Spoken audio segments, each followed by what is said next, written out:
was kind of like what his point was. He's actually the second oldest character in the entirety of Siege. Jerry, The you third awake? oldest, actually. Maybe? Otto. Kinda. Yeah. Otto is here.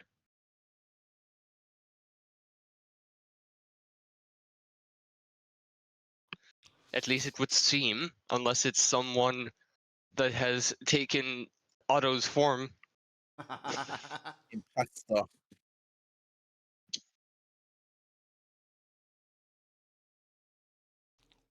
Oh boy, this is gonna be interesting. We'll just jump in if it's all good. My Tailspire is updating, but I am here. Yeah, so y'all woke up with those strange lights in the sky. And the Arcane Eye is out in force. Patrolling the roads. So how long does last light? It said the event lasts 1 day and reoccurs every 10 to 100 days? Yep. It usually lasts about 24 hours. Okay, and it happens every 10 to 100 days. Yep. We did have that last quest to go on.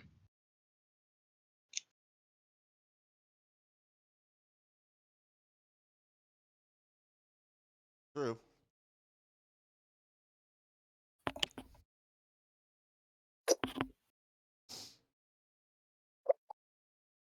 Hold on, let me get my Avila voice ready.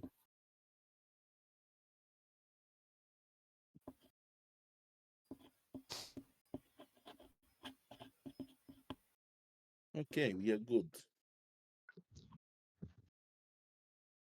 Also, it's low light.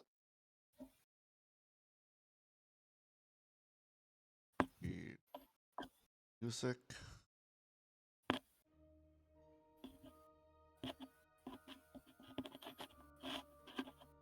Oh, yeah, late. I found out why when I have the music turned up, I can't hear anyone. I think the idea is you have it loud enough so you can talk to everybody. No, it when I have the music bot loud enough to hear, it quiets everybody else automatically. Ah.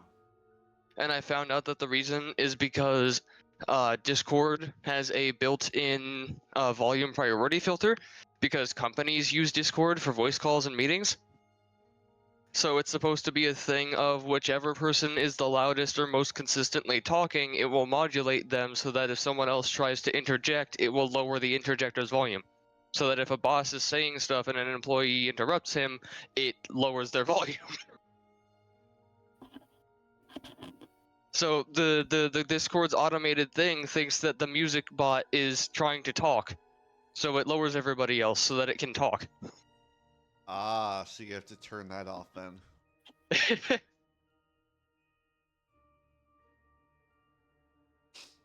I'm not exactly sure how, but I'll figure it out at some point. For now, though, it's fine.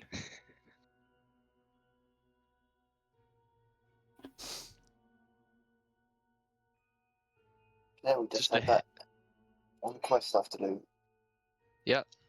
Just a little heads up, I may be a little slow on reply time today. My brain isn't all there. I don't know where it is, but just a heads up on that. You should really find that. You find I need to your figure brain. Yeah, no, me and my friends were playing some ranked siege earlier. I got shot at, and usually I would immediately call out where I died and who killed me. It took me about 6 seconds to register that I got shot. It looks like Late's getting ready for the fall festival. I see the jack-o'-lantern pumpkins out. Just hit my knee. The enforcer kind of stops near the entrance, kind of looks at y'all for a second, then continues. So with this event going on with the enforcer nearby, do I still feel my power diminished, or is it about normal now? No.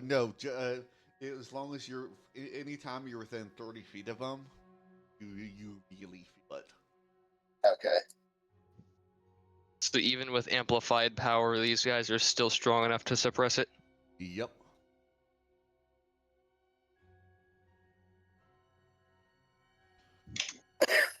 Keyboard. As the Vera goes from inside, you're gonna notice that her hair has gone. There's like streaks of black within there all of a sudden.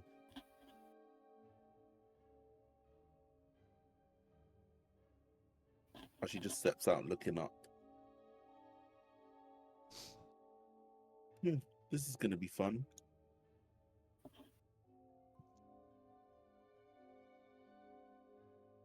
And that's not dye either in her hair. It's just mysteriously now partially black.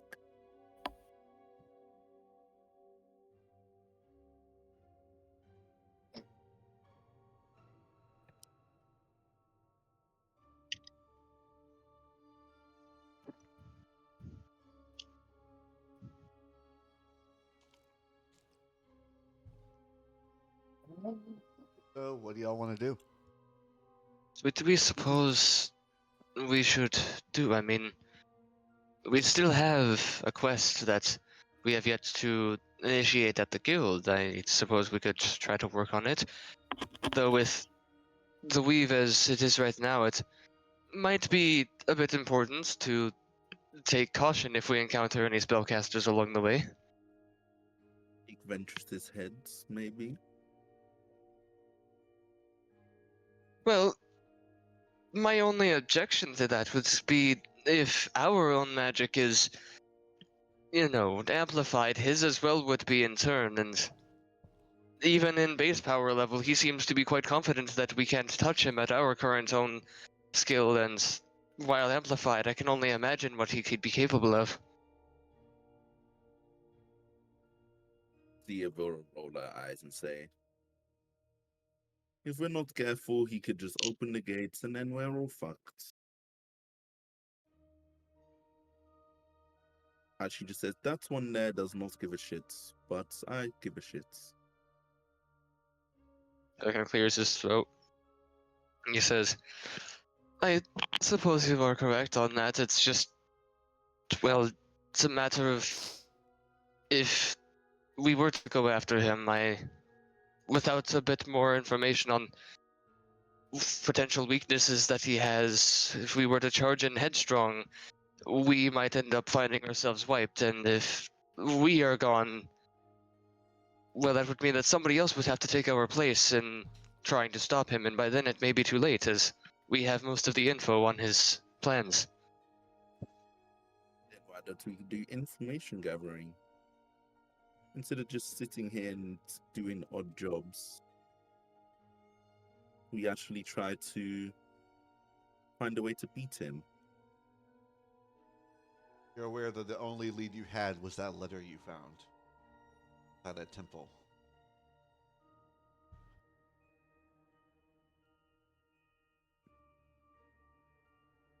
I think as we've gone along the way, we've encountered quite a lot of cultic activity doing these jobs, honestly. For example, the job that we did actually not too long ago, there was a force that was up in some foothills that was a bit of a mercenary guild that they had along up there that apparently was being led by a cult force that had decided it wanted to ground itself.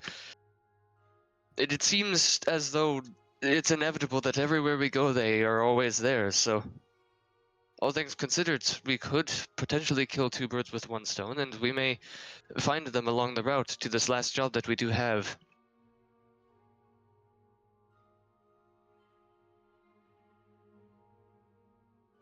And says, well, make a decision.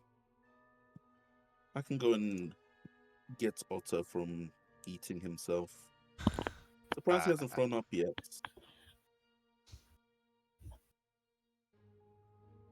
It would be probably a good idea to get our entire party together, yes.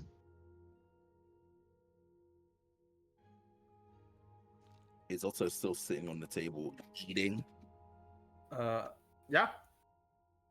How much does Otto weigh? Well, I don't think all the stuff that he eats gets, converted like normally. I would say probably at this point, there's probably like a stack of bowls, probably. There's probably like a stack of like 12 plus bowls, and you're just starting your second stack. Oh, Typically, hello. what is his normal weight in pounds? I believe I gave his height as like 5'7" or something like that.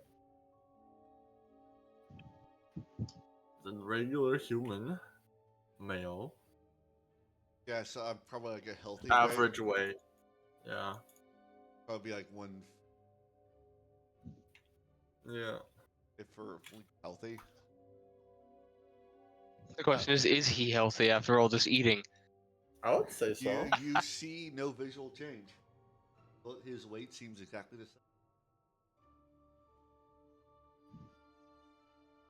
So I have to do some maths and something.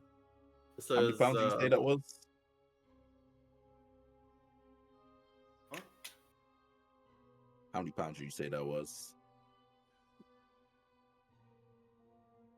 Probably. Let me look it up. It's Average probably pushing weight. probably 8 a.m. at this point. No, I was saying how many pounds is also because I'm about to do it funny. 5'7". You're about to do funny. Let's say 150 pounds. Oh yeah, this would be funny. Evira's going to say, "Come on, Otto," and she's gonna pick you up literally just Oh my god. one hand. Just 'cause picking him up. I can carry 300 pounds, so Hello. my bag, everything's in my bag of holding, so I literally have nothing on me. I'm just gonna carry. It's like when it's time to go and the kid doesn't want to go at their friend's house, so you just go, all right, and you just pick them up. Would you like to elaborate where we're going? Where are you taking She just Otto? picked you up and just literally to the front door. Okay. So just Just says say like, nothing. "Come on, Otto." Okay. I'm gonna carry a bowl as well, just so you can take it to go. All right. The I'll probably have the townkeeper's just like, bowl hey, on you my gotta bring that hand. bowl back. It's okay. We'll pay for it if we don't bring it back. You just see Evira with Otto just carrying him, just there like, there we go, and Otto. I think probably as you're walking, the guy kind of yells out, "Hey, you got to pay your bill." You want to pay the bill? I'm not paying the bill for how much you just ate.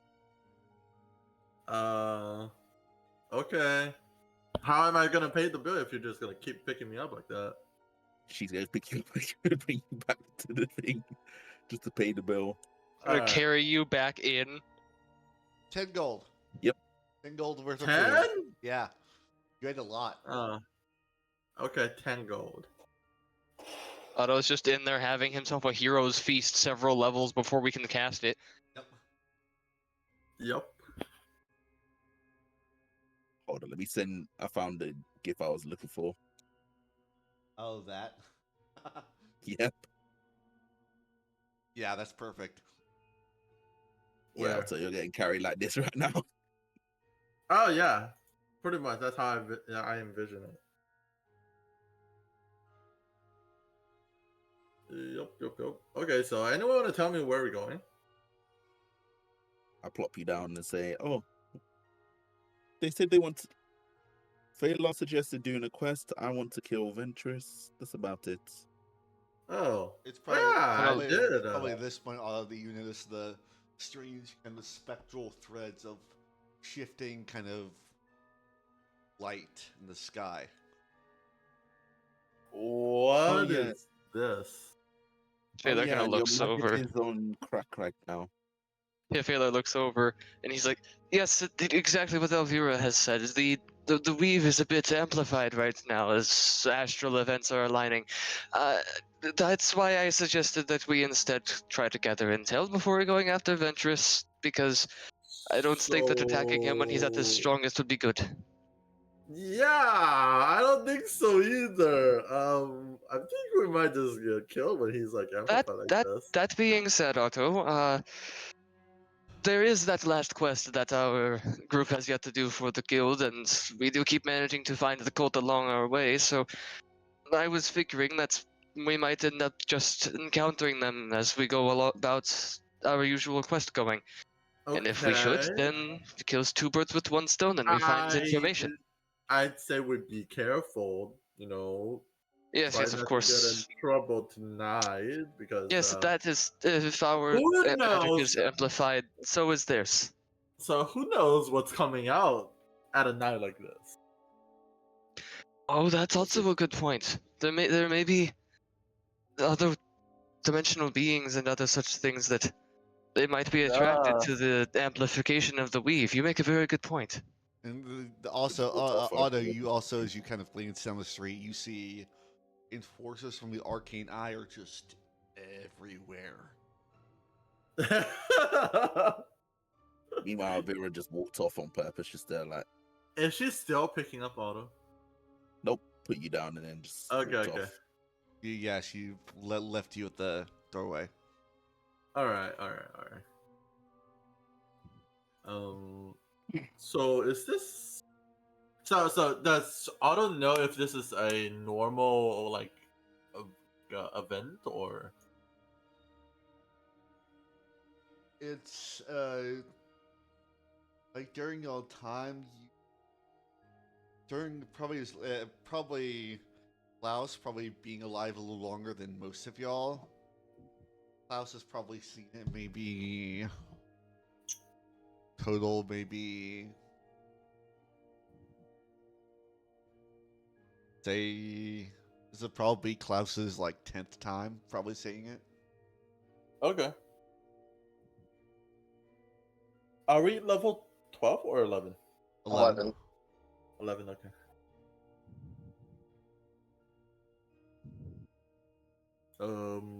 So where should we go first?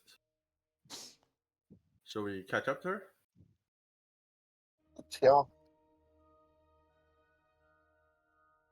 I have no idea where she went. She's walked off. Also, it is so dark. I'm gonna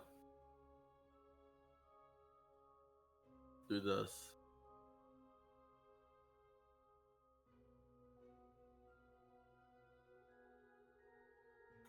And also, Otto's gonna cast Dancing Lights. Okay. It's that dark, right? You can't see anything. No, it's more like there's still light. It feels almost more like a full moon kind of night. So there's like Oh, okay. So it's fine. Yeah. I don't need to. yeah. Plus with like the street lights and stuff, I think you're fine. But I would still cast Dancing Light just to see if it changes my spell. Because of, you know. They shine a little brighter. Okay. So instead of like normal like a 10-foot radius, they probably shine to about 15 feet Okay. for each of them. Is it supposed to be like a 50% amplification? You also notice one of the Arcane Eye Enforcers, one of their heads kind of turns and looks over at you. Hi.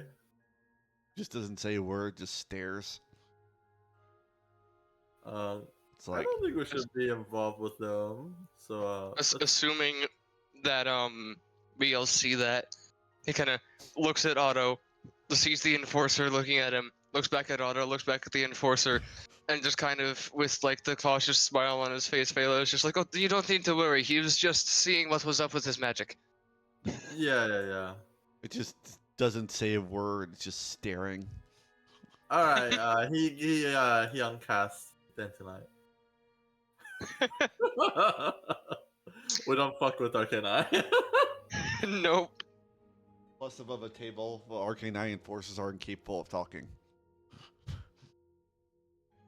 Oh. Like I think it has come up before that they can't talk, since like I have interacted with one when the incident with the cards happened, and I was harvesting the blood, and then the Arcane Eye showed up. The Phalar still assumes that they probably understand dialogue, so he's like, "Oh, don't worry, he wasn't gonna do anything stupid." What's Klaus doing?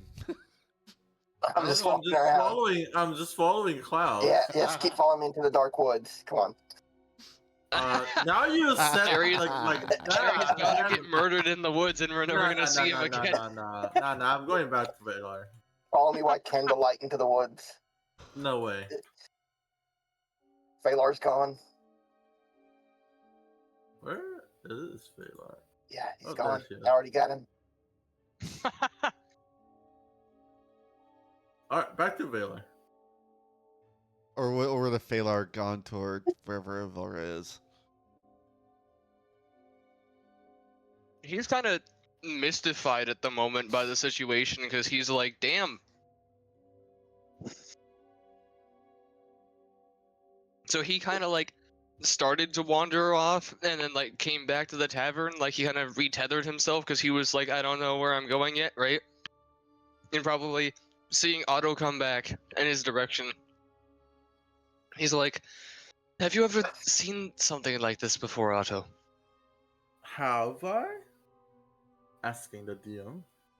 How old is In his 20s. yeah, you've probably seen him maybe once. Okay. You're unfamiliar. You like, I think probably when you were younger and you're like, oh, that's pretty. And that's probably about it. I see.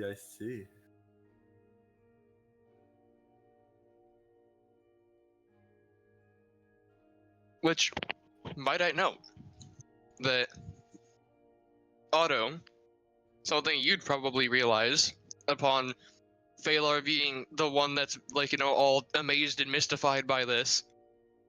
It seems a bit odd considering the fact that he said he's formerly a wood elf, and wood elves tend to live quite a long time. So it seems odd that he's never seen this before. Wait, who's never seen it before? Oh, Phalar? Phalar, that's why he was like, have you ever seen something like this before? Because he's looking around like a child amazed by a fireworks show or something. He's just looking up at the sky at the lights and stuff, and he's like, have you ever seen this? Yeah. When I was a kid. And then looks over at you. I've not actually. No, I didn't really. Where did you live all this time? He kind of does a little bit of a sigh, and he says, I didn't have very much of a childhood myself, honestly. I wasn't much of a surface dweller, you could say. I spent most of my time within tunnels and halls that were subterranean and hidden, and it kind of takes away your ability to appreciate things when you cannot see them on the surface. Yeah. But I do have to say, traveling with all of you, I've seen my fair share of interesting wonders so far, and that alone is, I think... Yes, of course.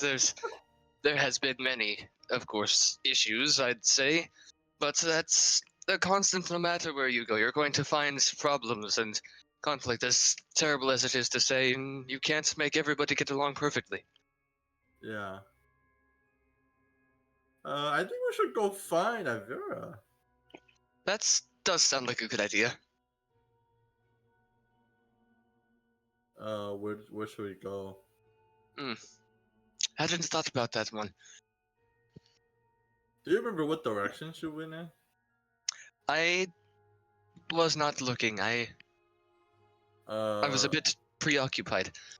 Does Otto remember which direction she went in?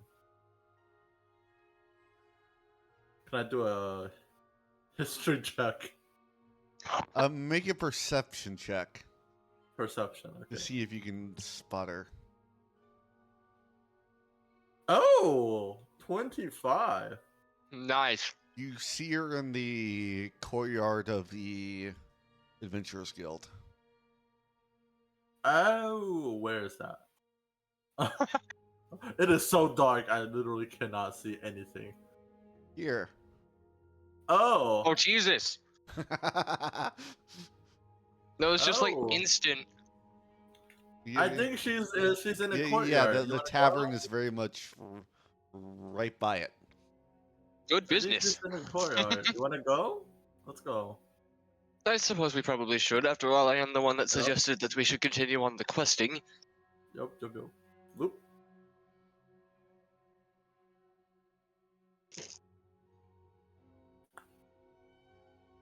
Yeah, it is so dark. Isn't there like a purple filter that you can put on light with the lighting and stuff in the environment tab? Can I do something on my end? Uh, There's like different lighting types, I mean, in the tab, one of them. Because I know that you can put on like a green one for like swampy stuff.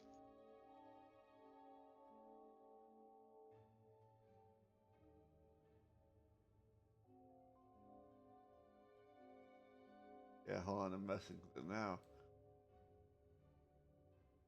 Just it clicked in my head because I was like, if it's dark, but we want to make it look dark without it being actually dark, we could use like, you know, colored lighting.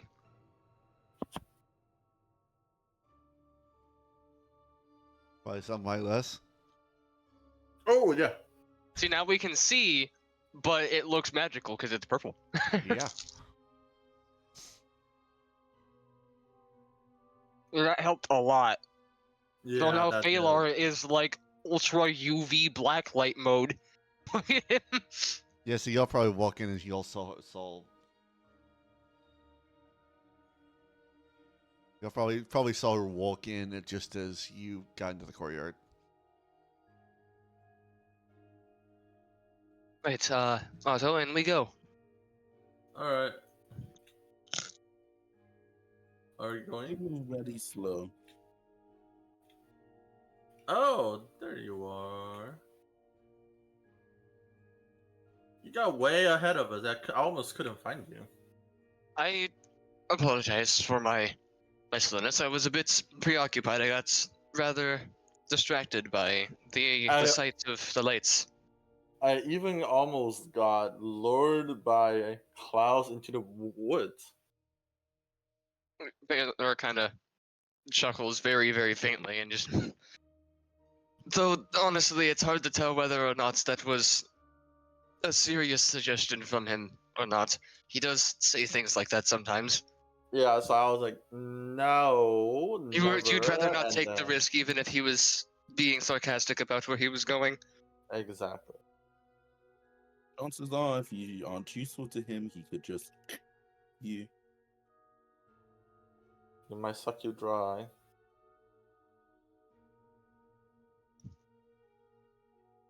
More than suck you dry.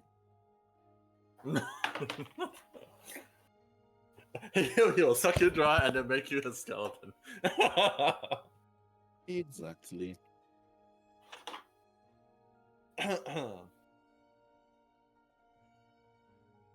Being said, we should probably review this last quest contract that we have. She just stops leaning on the wall and says, "We'll be heading upstairs if that's okay."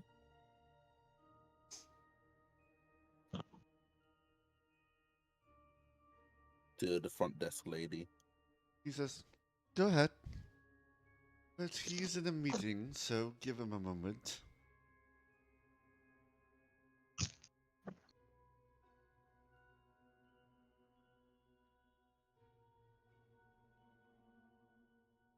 She's gonna head upstairs.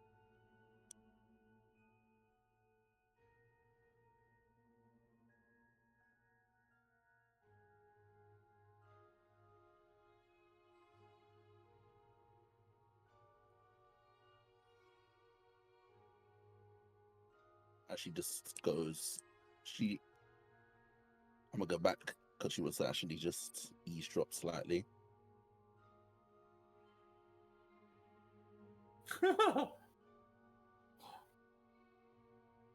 Little bit of eavesdropping just before she goes around the corner.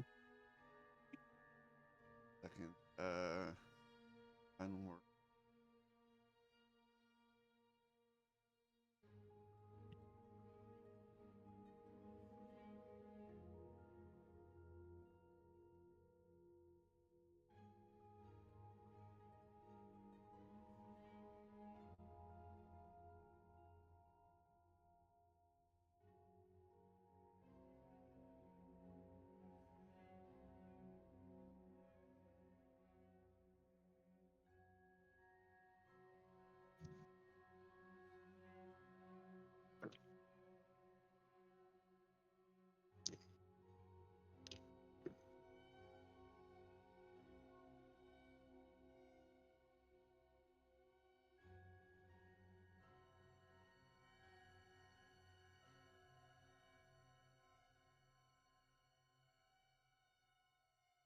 You hear that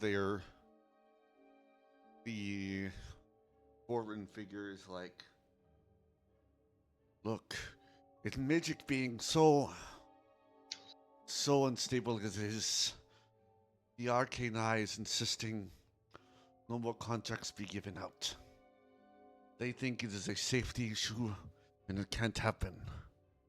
But the Guildmaster kind of looks over at him saying, but why?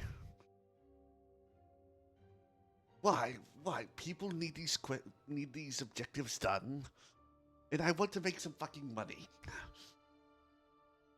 The Doran figure looks over and says, aye, true, but magic is being amplified at an unsafe level. If this continues, who knows, with those of more of a violent intent could happen, and the innocent could get hurt.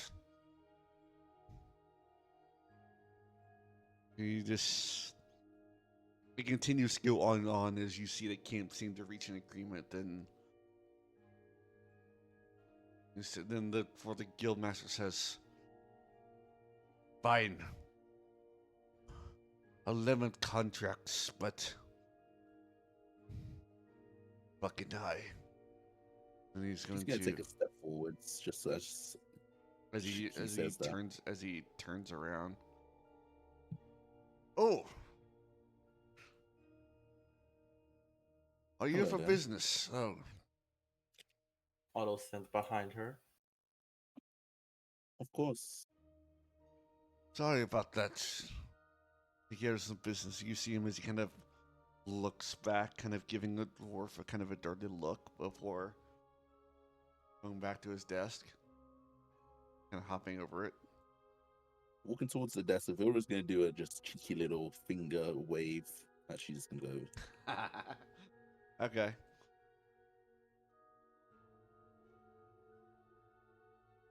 So, to our knowledge, you had one last contract. Is that correct? Sorry, I'm back. I had to step away for a moment. I was eating and I just bit my tongue. Yes. Well, look, just so you know, as he kind of still kind of glares past you, looking in that direction. While that's happening, I have orders to limit contracts due to safety concerns, which, much as I hate I'm back. it, they do make a point. About the contract for the vanishing caravan. Yes. You know, Is that limited?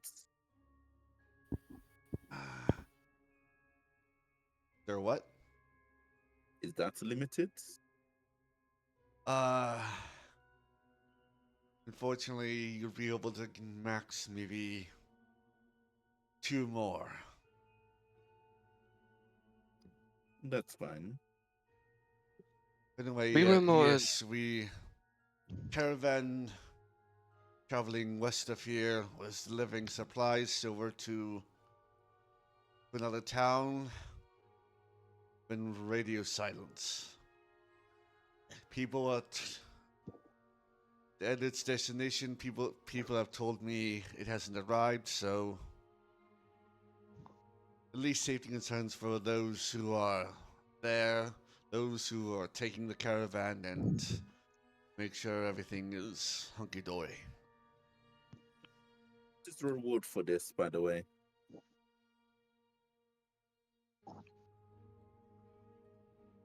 He kind of looks over the paper and says,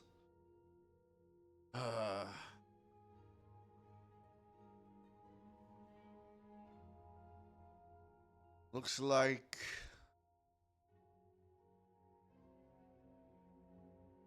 a reward of your choosing. He raises her eyebrow and says, "It doesn't state an amount." He shakes his head. That's what the contract says. Well, whoever set this contract, no offense to the Adventurers Guilds, it is dangerous today, so we are going to charge a pretty penny for this. Seems fair. He'll take a quill and sign it and pass it over. Just be careful. With that going on, who knows what the hells will happen. She's gonna hand it over to Otto and say, "I did need to speak to you about something quickly." Me? No, not you. The quartermaster. Oh. If you would mind. As she does a little shoe action to both of you. Oh. Taylor kind of I just gives a think, nod. I think we have to leave. Yeah, Phalar just immediately registered and just started walking before like Otto even finished the sentence. Yeah. I'm back late. Alright. My dog threw up everywhere, so I had to go clean it up. Oh damn! So it's just like calamity right now then, because you just had that happen, and I was AFK for a moment because I bit my tongue and it started bleeding. And then my wife was hollering for me that the dog threw up everywhere. Only thing you missed was the guild master was having a little bit of an argument with some people. About how it's too dangerous to be letting people on quests and stuff, and he was like, "I'll limit them, but I'm not gonna stop, like completely." And then they kind of ended with a kind of fuck you, and then I'm gonna do it, and then they kind of just left. Okay. Because the stuff going on, so they were like, "It's too dangerous to let people quest." Before we leave town, I want to go check it out because I know you spent some time on it. I want to go to the new shop. All right. It is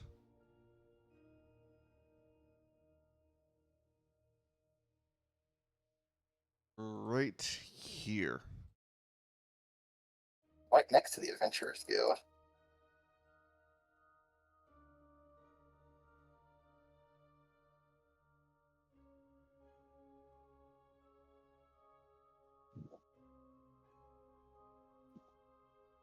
See, kind of elderly man, kind of saying, "Oh, welcome to the Quivering Quill. Something? Can I help you find something?" I'm just looking around. What do I see inside? You just see shelves and bookshelves. And Yeah. what's in the center looks like some kind of table in the corner for reading. Oh, real quick, while it's on my mind, because I promised my friend I'd tell you late. I was telling him about how Vale had like the adult bookstore pop up, right? Yeah. And he was like, "Does he have a name for it yet?" And I was like, "I think so." And then like he's not even a big D&D person, but he was like talking about it, and I mentioned that the world's called Eldoria, and then he was like, you know what you should have called the bookshop is Dildoria. Ah. And he was like, he said that, and I was like, no, send me that. I need to tell the DM about that. It's like, so, is there any particular book you're looking for? Yeah, I'm looking for the Dodoria toys. Afraid we don't have anything back. We only have spicy reading here. As he gives a smile. I'll just peruse the bookshelves and see if there's anything interesting that You might catch my eye. find the several books. You find The Barbarian's Bodice Ripper, The Lusty Lich Maid, Hot Springs of Mount Ember Peak, Bard's Gone Wild,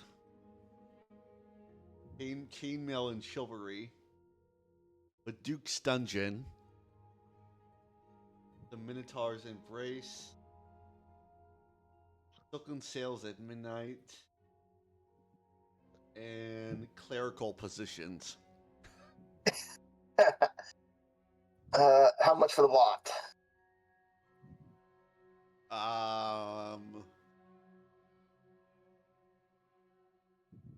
For basic copies, I'll say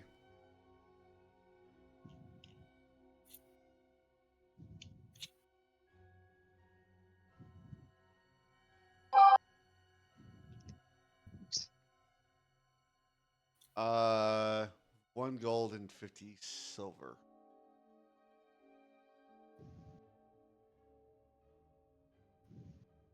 One gold and 50 silver. Okay. I'll take it, and then I'll ask him, do you also have the book by the Master Jiraiya makeout novel?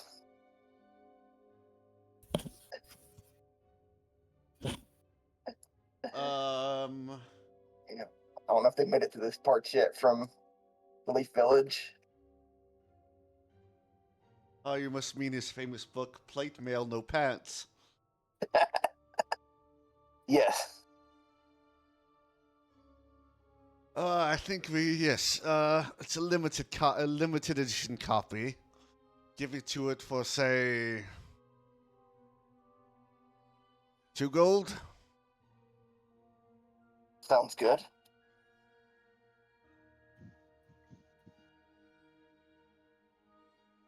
It just says, Tales of a Mysterious Wandering Knight who insists armor is unnecessary from the waist up.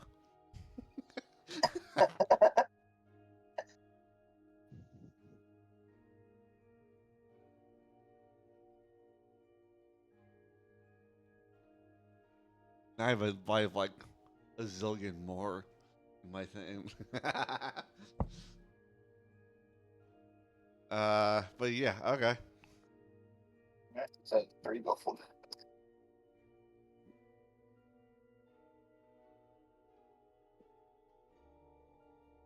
Here, I'll just send you.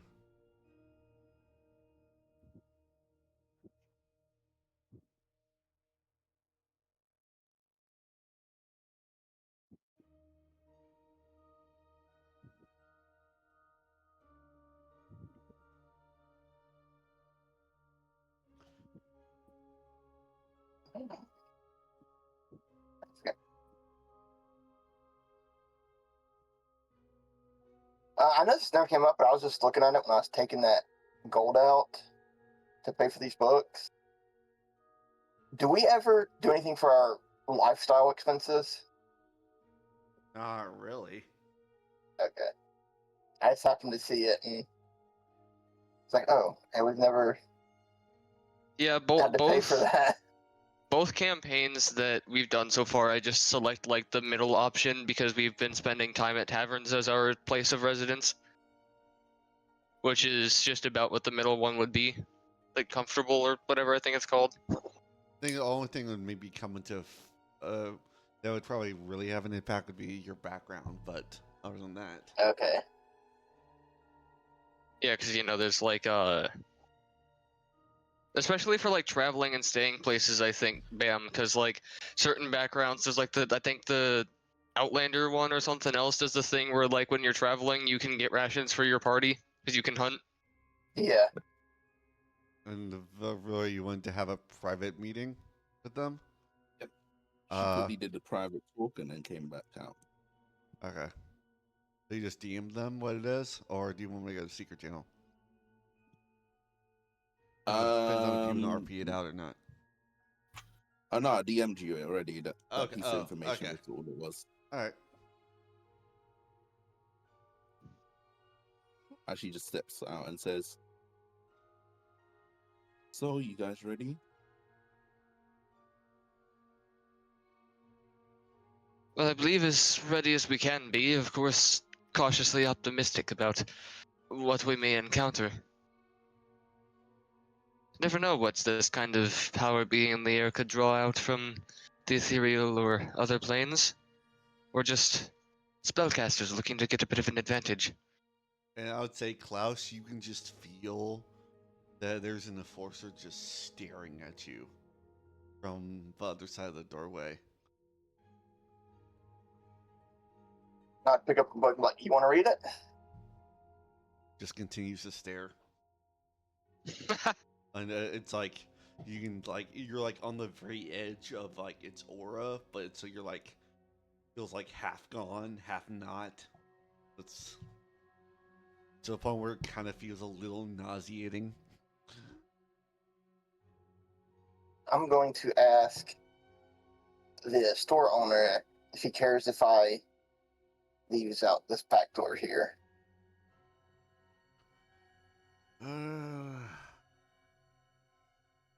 Is there a reason? Yeah, that big fella out there. He looks really intimidating. He kind of looks out the door. Okay, yeah, sure, go ahead. Just close it behind you.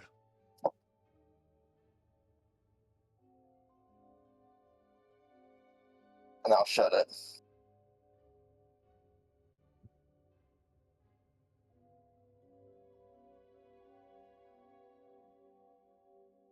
Guess I'll make my way over to the Adventurers Guild. I'll just wait outside. All right.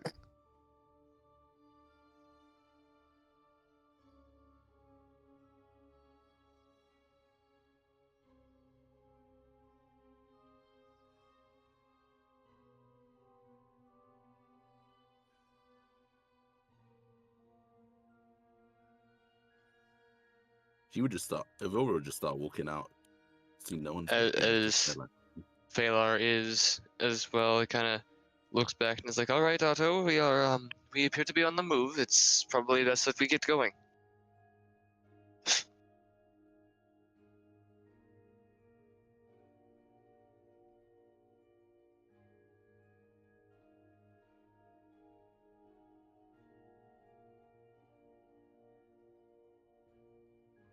Oh.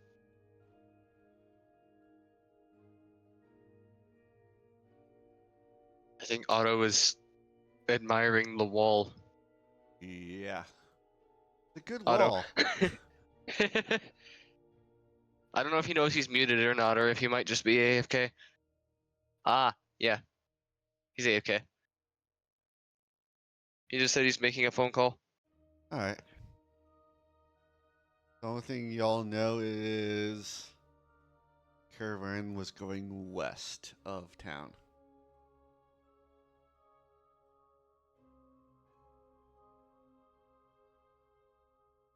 That's where we'll be heading. Phalar walks out, sees Elvira, and just kind of like out loud, without like addressing first, as he's coming up behind. May I actually step back so I can do this. As he's walking, he's like, "So the caravan was heading a bit westward of here to another town. So I suppose we travel along the westward road until we see anything that might look out of place?"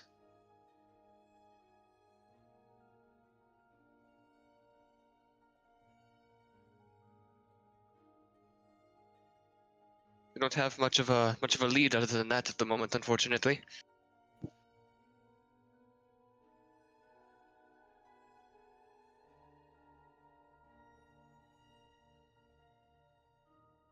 What was that for? I looked away from my screen for a moment, Magic and then missile. I looked away from my screen, and then I looked back just in time to see purple light emitting from the area, and then vanish. I thought it would look cool in the night sky. Just wanted to see what it would look like. Yeah, here, hold on. Bam! Look at fucking Phalar's luminescence in the purple haze. Looks like he's got a black light on him. Yeah. And what kind of parties you've been to, Phalar? I mean, we went to the Feywild. I didn't go to that party at the Feywild. They hold raves in the Feywild? They got more up to more something than a rave. Had that black light shone and all that evidence on him. All that human DNA. Oh my god. Well, if you're in the Feywild, probably not exclusively just because the Fey.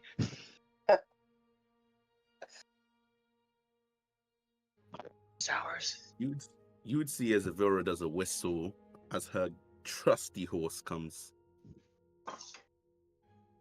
So, Elvira, I'm assuming our plan right now is just to follow the Westwood Road until we possibly find them. No, it's to speak to Han first. Captain Han Rostram. That's actually, yes, might be a better idea. Get a bit more information. He's where? The Emberwatch outfit. I'm not in my room at the moment because I'm grabbing something, but I am still here. Just won't be able to move Phalar till I get back to my room. She's gonna say, I would suggest you, from what I remember, it's a little bit of a travel, so go get yourself a horse. Unless you don't mind walking for us. Phalar kind of chuckles a little. He's like, we've grabbed horses a couple times now, but all things considered, I do have the Guardian as well. That could work, all things considered. It's still just sitting at the tavern. Yeah, the fun thing about Shield Guardians as well is that because they're like, you know, unresting sentinels, they have like the patience of stone. True. So like it's just like I'm just waiting. Waiting for I'm- orders. I'm gonna go I to could just the. have it carry me. I'm gonna go to the horse stable and rent a horse and covered wagon. Alright, probably cost you a gold for the day. Horse and covered wagon. I mean, maybe gone for. Does you want payment now when we return? Seeing as how many days we're gone. How long do you think you'll be gone? I'm not quite sure. We're going to Ember Road Pass. Say maybe pay for a week? 7 gold. Yeah. And then how much for you to stock it with some basic food and water and wine? You're on your own for that. All right. Well, here's 7. And then I'll go to the tavern, I guess, and talk to him to get some supplies. I'll say basic supplies for probably a week. Another gold. All right. So probably 4 gold for each member. Yep. All right.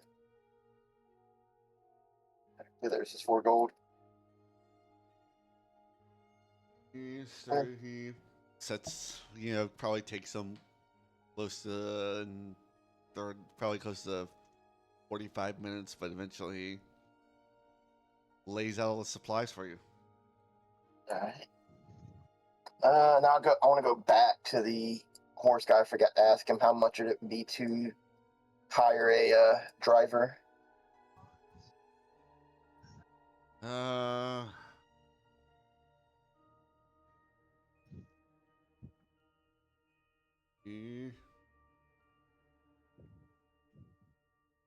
It should actually be in shopping, I think. For hirelings. Spellcasting services.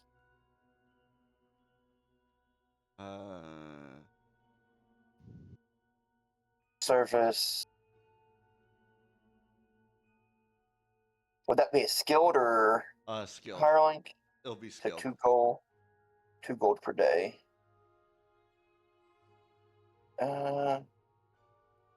Can I don't know if I have a list on me before I make this decision.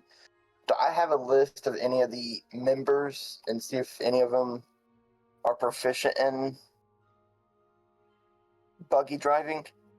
We land vehicles, I think. I need to make a roll. Yeah, you have to roll on the table to see who you can get. Alright, let's see. Where'd that table go? Yeah, so you have to roll the what their occupation, then what their skill level is. I'll do that when everybody else gets ready. Fast forward, everybody's on horses and wagons, ready to head out.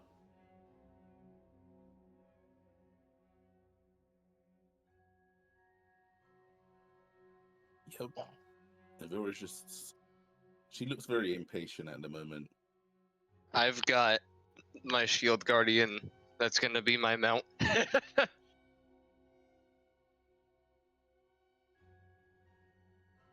mean, it's got an 18 in strength that can absolutely carry 31 pounds of ghostly elf. Yep, So true. I need to roll. I need to roll a d20 for their former occupation and their skill level. So d20. Looking at it just now, Avira, because she doesn't ever always have her armor on, her how much she's carrying, she's only carrying 6 pounds. Oh my god. Wow. Street The urchin, bag of hoarding, so street urchin or petty thief. And let's see, skill level. D4.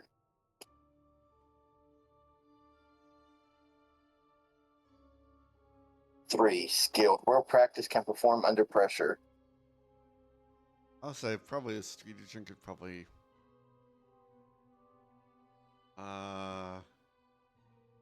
do an okay job at it. Alright, yeah. We'll take him. Alright. You'll start to head out. So, before we get headed out, I want to store. I want to cast and store. Blur on my shield guardian, Okay. so that it can use that whenever. Alright. So as y'all begin to follow the road west, you probably traveling an hour, maybe 2 hours. Who's heading the helm in this? Who's leading the way? you would say Avira because she's been galloping ahead all the time. Alright, so make a perception check.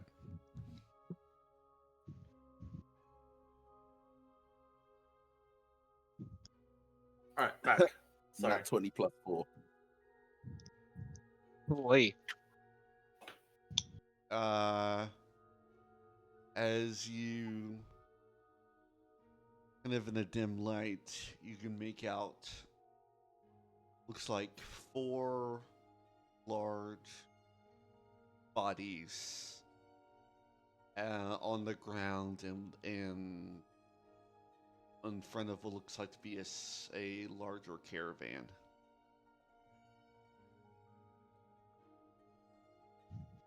He's gonna take out her sword and do like with her other hand, like a little hold for the rest of them as she slows down. Wheels. As you do that, Phalar and his guardian just stop immediately.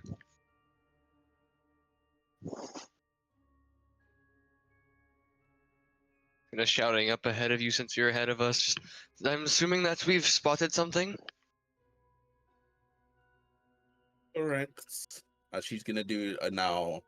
Turns around and does like a action.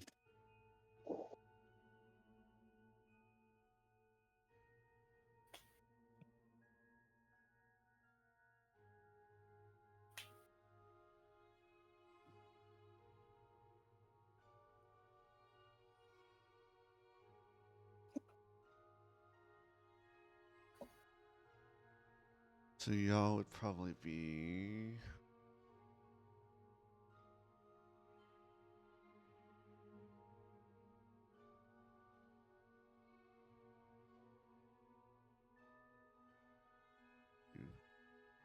Right folder.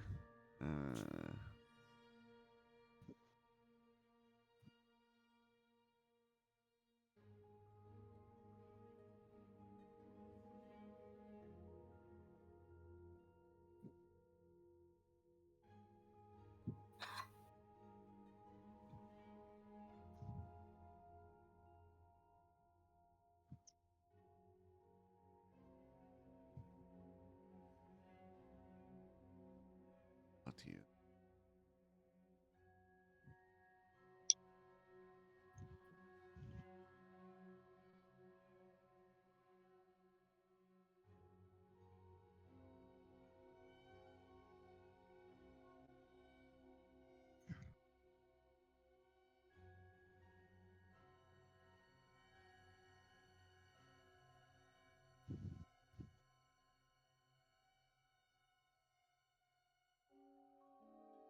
Probably.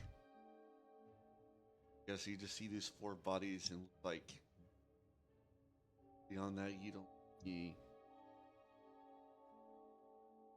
At least in this moment, can't really tell if anybody else is nearby. He's gonna hop off a horse, keeping a sword, and say, Oh, what is this? quietly,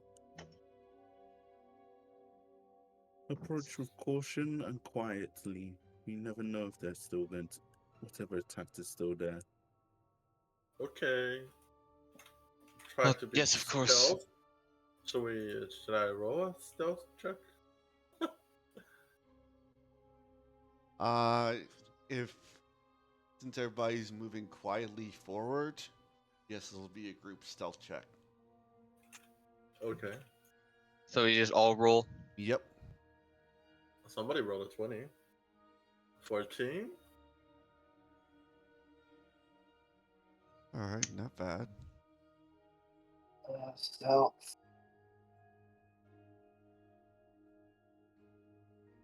21. All right.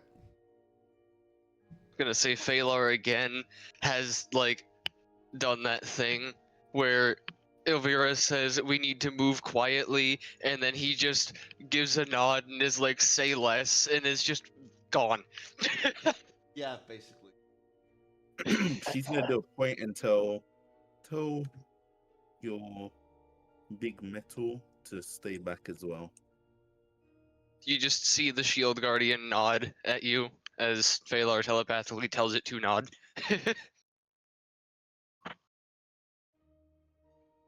She's slowly gonna approach the carts or the caravan.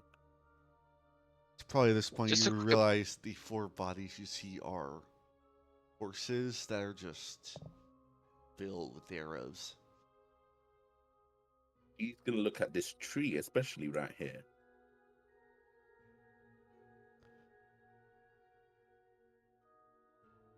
Looks decent.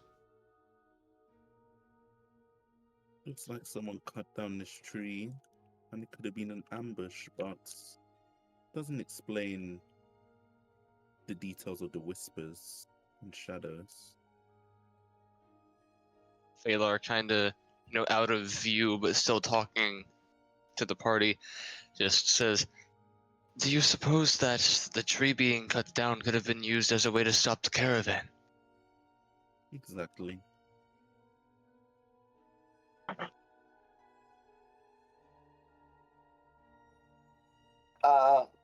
How decayed do the horses look?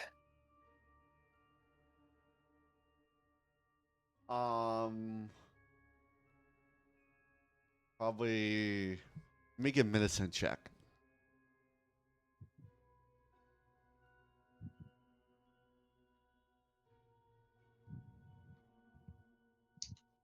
16. Looks recent.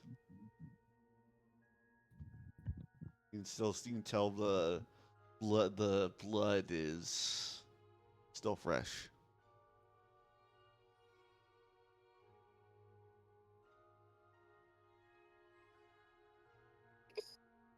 I'd been down, touched the blood, and realized that, and I'd tell Ivora that this blood is still fresh. It could still be around. She's gonna equip her armor. Actually, no, she's not gonna equip her armor. Not yet.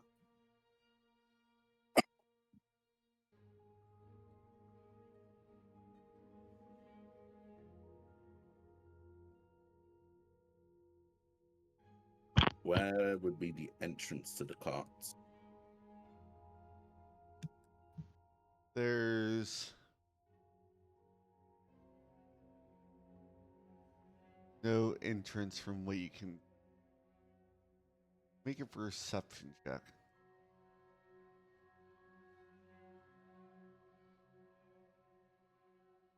Well, she's 18. doing- You can tell that the where you are looks like it's secured with iron bars. So most likely, probably you can see through to the other side. So most likely, probably the rear.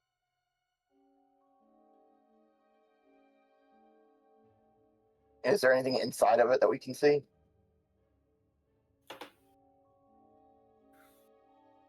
Through those iron bars?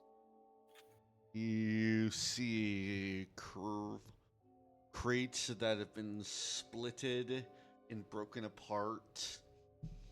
You see a chest that's been broken into and coins kind of scattered everywhere.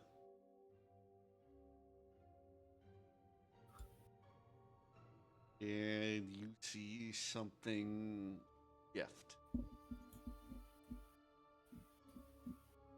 It's She's equipping completely her in armor. shadow, but you can't tell. Now she's equipping her armor and swords. She just Klaus is the equipped one who the- sees that. Oh, whoops. Yeah. While they're investigating the cart and Valor is kind of along the road's edge, could I try to tap into the newfound sense that I have to see if with the Hunter's Bane, to see if it feels like that kind of, the Fey Fiend undead are in the area? Like, do a roll for that? Yeah. Roll me a survival check at advantage. Because Yeah, you I have was gonna say. advantage for Advantage on survival checks to track Fey Fiends and undead, as well as intelligence checks to recall information about such creatures. While he's doing that, I want to cast Augury from my pendant. I have it on my neck. Okay. Alright, first roll. And I will receive an And- omen from otherworldly entity. DM chooses Second roll. one from the table. It Remembering about feels these. very dark and very bad. But bad omen. So whoa. Yep. Alright, I can't really communicate that right now. Can Avila see me? I've gone towards the back, and I was going to use Divine Sense. From where you are, Klaus, no, you can't see Avora. Okay. You can call out to her, but that's probably about it. Yeah, I'll call out to Avila to come here. She uses Divine Sense and then goes around. Even though I- Klaus's voice is at a whisper, he's going to get real close to her and whisper in her ear that there's something moving inside of this cart and the where's its name? The deity of the threads. So there's a bad omen in the air around here. To be prepared. I rolled a 23 on my check. What'd you What say, about Vilver? the divine sense? You sense something is inside that cart. Something demonic in nature. I assume that's off the Hunter's Bane. Yep. So yeah, Phalar, yeah, you sense that same pull yeah, from so inside Phalar, the cart. seeing you two, like, you know, grouping up on that side and whispering, Phalar, just from the tree off to the side of you, just kind of is glaring heavily at the cart, and he just low voice, just my sense it's haywire. There's something strong in there. I think it's demonic.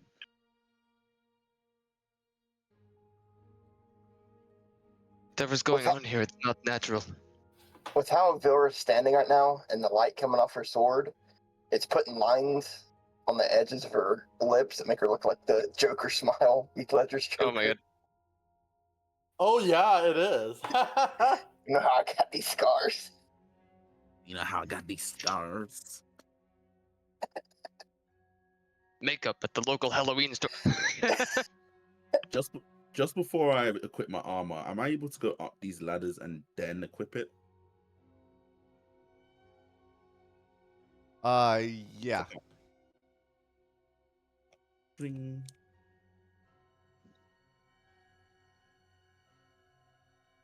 As I'm just gonna do a Taylor. point to everyone where basically she's standing on, like, underneath is the entrance.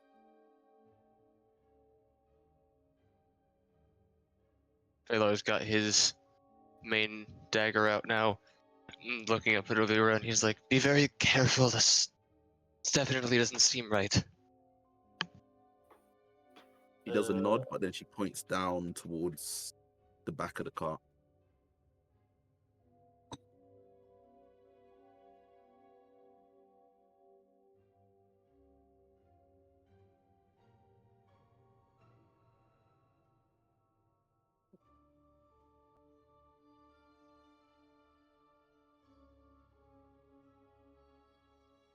How long does this last for, just in case? All right. Before things happen, I'm gonna cast magic armor on myself. How long does coating of wyvern poison last for? Uh, Because it doesn't actually say. Is it 1 minute for poisons? I'll say, see, to code it. Like, how long does the coating remain? You probably check. I think basic poison might say. I think usually it's for one attack, then it's gone. Like before that, I think. Hold on, let's see here. 1 minute before drying. Yeah, Okay. 1 minute or until its damage is dealt, whichever comes first. I thought so because I was a poison crafter in the West March I'm in.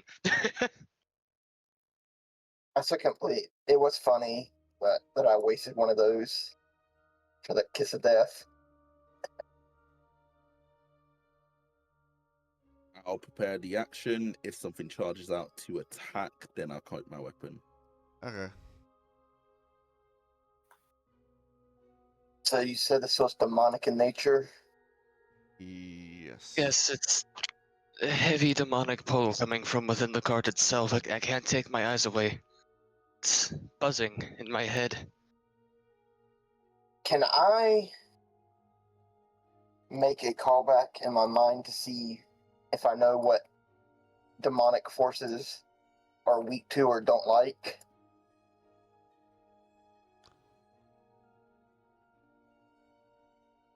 I don't know if that'd be religion or history.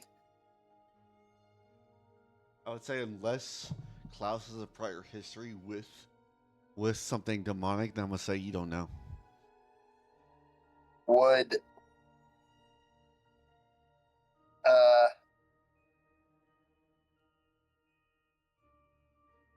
Adonia count? Nope. Okay.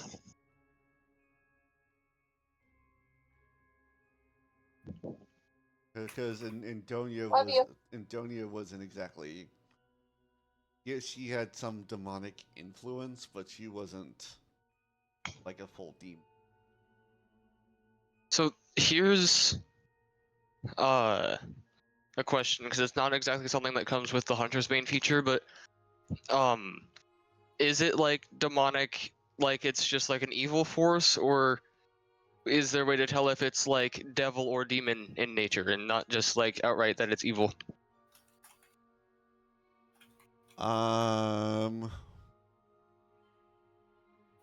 Like, is there a way for me to be able to like narrow the sense with a roll or something, see if I can tell whether it's one way or the other? Above table, the reason that I ask is because Phalar knows how to speak Abyssal and Infernal, but if it comes to it and he starts talking, he doesn't want to speak the wrong one and piss it off.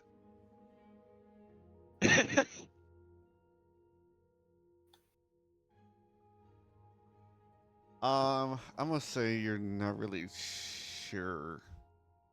I think with it being so new. Yeah. I'd probably have to feel the difference to know. Yeah.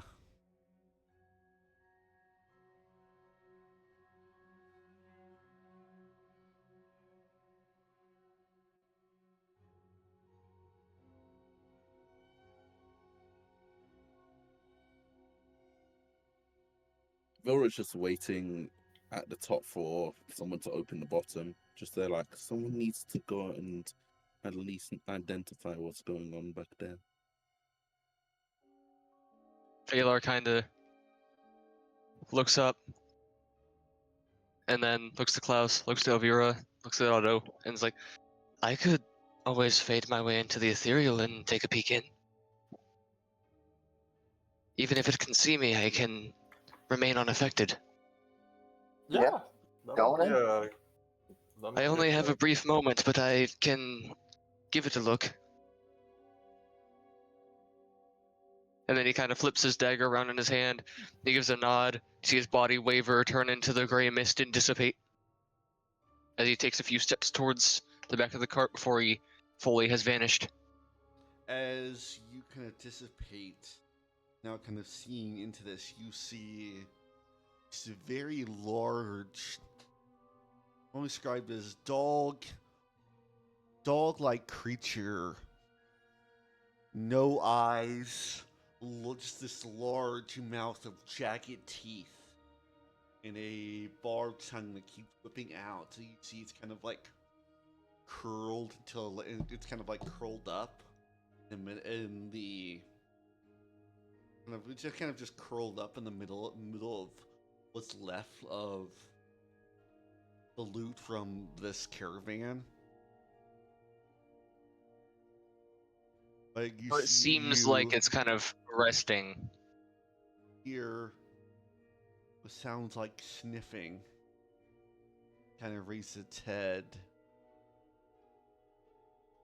Sniffing again. Its eyes shift. It looks in your direction.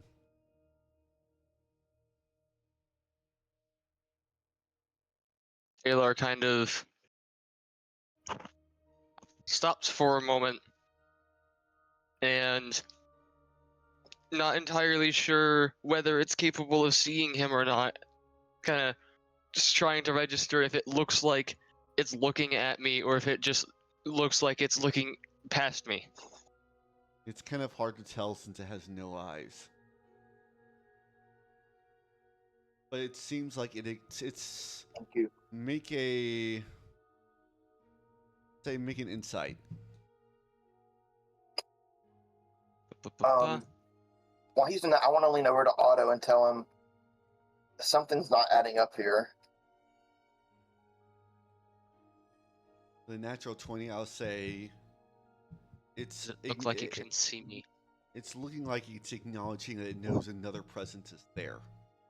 But not that it can see me directly being there. Yeah, you can tell. It's just like, I know something is there, but not where. Yeah. So, I'm probably coming up on the tail end of my fade, so before that happens, looking at it, like, is there any way I could try to narrow down and figure out what this thing is?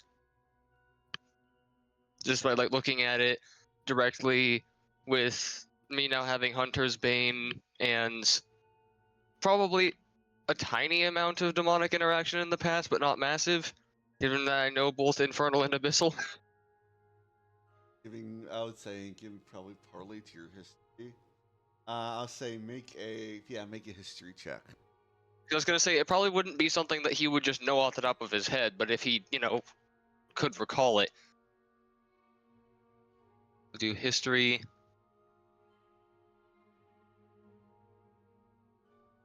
Recall information about them. Hunter's Bane does the advantage on information about them. That's a 14. Yeah, so at advantage. I like to imagine the reason it gives advantage is because, you're connecting to it, so like 19. I would say Mostly just trying to figure out what it is. it's a creature like this wouldn't be able to do something on its own. Usually it's because it has some kind of master that it follows. So most likely if it's still here, probably his master isn't too far. You can see Baylor come round back the way, the mist kind of forming back from the air, and situating himself. Very much a look of alertness on his face. And he just looks to the rest of the party. He says, couldn't see me while I was in the ethereal, but it has quite the sharp sense. I can't tell if it already knows that we're here, but I can't say I've directly encountered it before, though. It is canine in shape, kind of wolf-like, dog-like. It doesn't have eyes, and I can't imagine that it have done this on its own, meaning that it was commanded to be here, so whoever commanded it can't be far behind if they left it.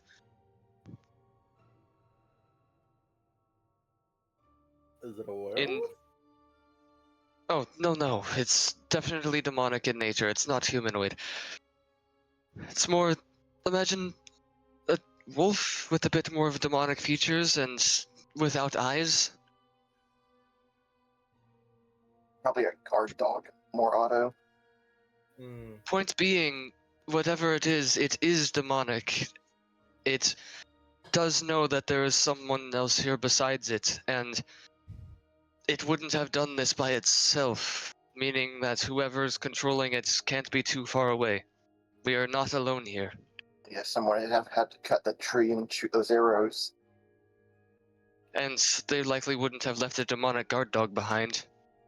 Hence why I believe that they can't be too far away. It's at this point you hear a voice call out, "What are you doing in my caravan?"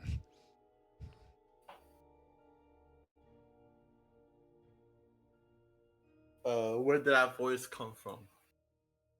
It came from behind you, Otto. They was probably Oh. sharply looking around like, oh shit. Oh, hello.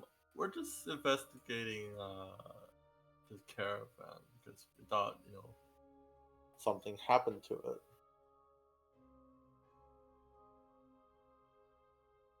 Make a persuasion check. Oh goodness. It's a 10. I'm going to add the 4 from my diviner's dice to that. So 14. Yeah. I will also use the guiding hand once per long rest feature. Make an ability check or saving throw. They add 1d4 bonus to the roll. Let me add a 14 plus 1d4. 16?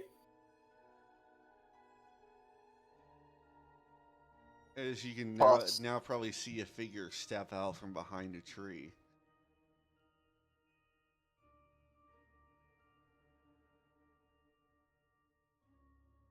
Hi.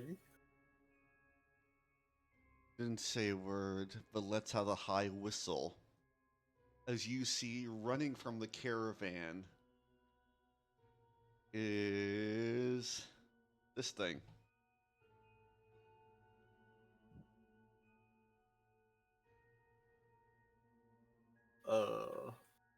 And above table, I know what that is. I just don't know the name of it.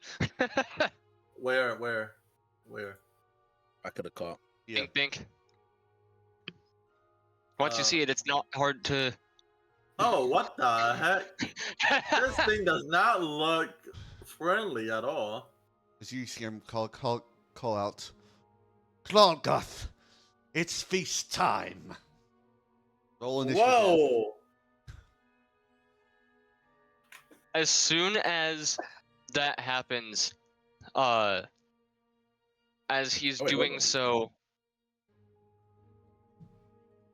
like when it emerges, here's a question actually. So when it emerges, as soon as it jumps out, Valar is probably like, Alatia here now. How far do you think Alatia would have gotten before initiative starts in terms of getting closer to us? When you would you Like the moment that the thing comes flying out the back of the caravan, Valar falls. I'll say probably here is probably when initiative starts. That's as far as it Poison gets. would be applied. All right. Roll initiative. That was Phalar's initiative, by the way. Get a 9, and what does Alatia got? That would be. I can't roll it from the thing, but if I remember correctly, that would be a -1 because it's Dex mod. Yeah. So, D20 -1. 13. Alright. Usually when we do initiative, I try to differentiate it by actually having it pop up with the character that I was rolling for, but because I moved Alatia, it was on Alatia.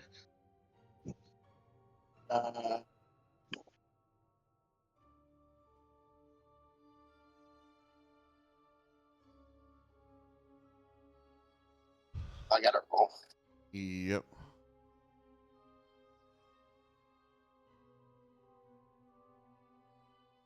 Ten. Between you and what you call who has a higher dex? Modify my deck. Yeah, +2. Vilra, what's yours? +2.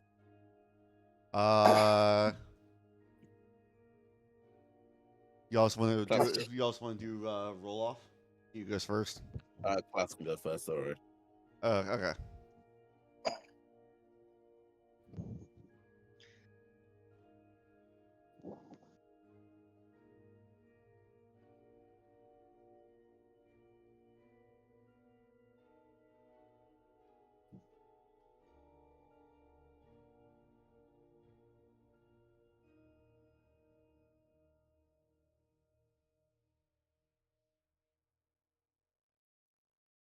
And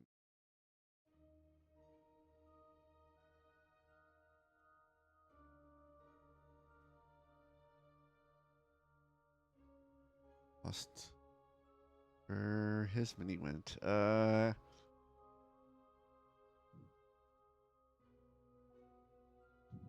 he goes.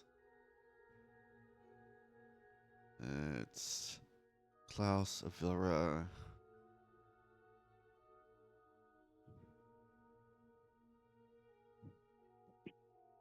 Okay. Latio would go here. Baylor.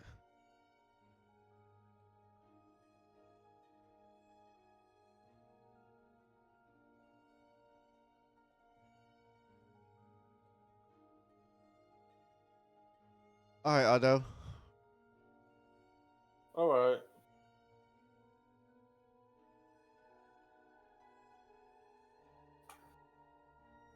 Uh, let's see. Where is that guy that was taking? Oh, I see it. Is it this here? Yeah, yeah, it's him right here. Oh, the guy holding the sword. Okay. Guy holding the two swords. All right. All right. Oh god, this is the second time that we've encountered someone dual wielding swords with an exotic pet. Yeah. It was Ronin. Ronin was the other one. Yep.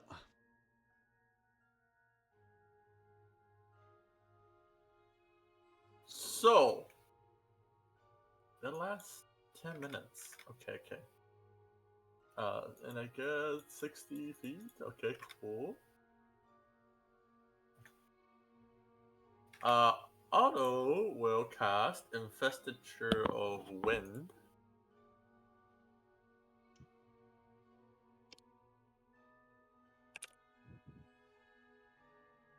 So I gain the benefit of flying, and ranged weapon attacks made against me have disadvantage on attack roll.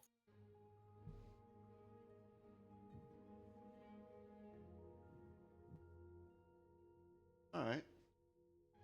That's your action. I have a flying speed of 60 feet. Oh my god.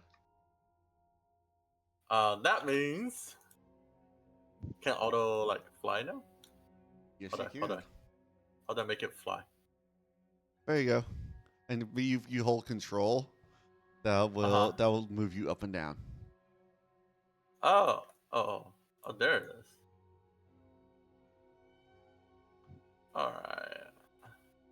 We'll just say that the reason that 30 Valar's last in feet. initiative was because of his And buzzing then head. he is gonna move another 30 feet this way. All right. Is And that then, concentration? yeah, it's concentration. All right. Uh.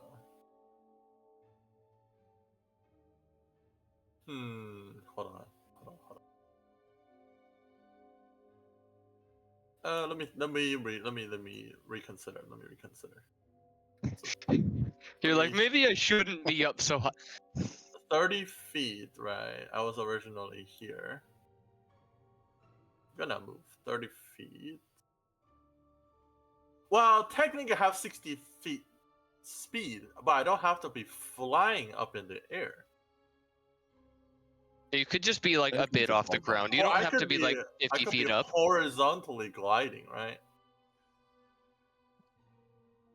Yeah, Uh, like you don't have to like necessarily be like 80 feet into the air. You could just go like 5-10 feet off the ground. Yeah.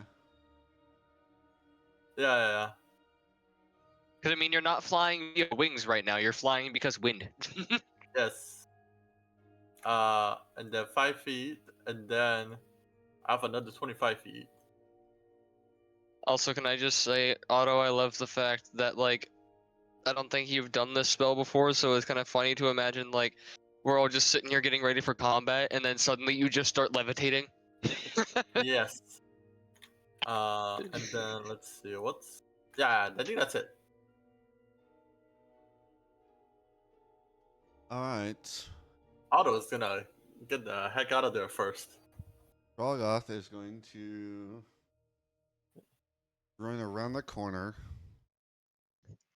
That is terrifying. and is going to attempt to bite Klaus. He's right there.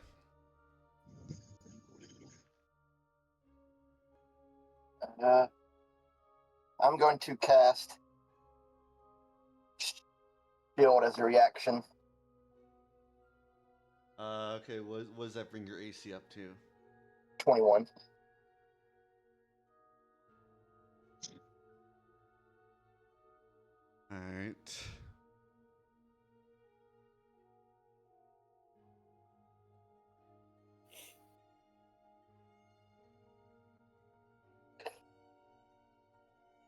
Don't hurt me, big toothy.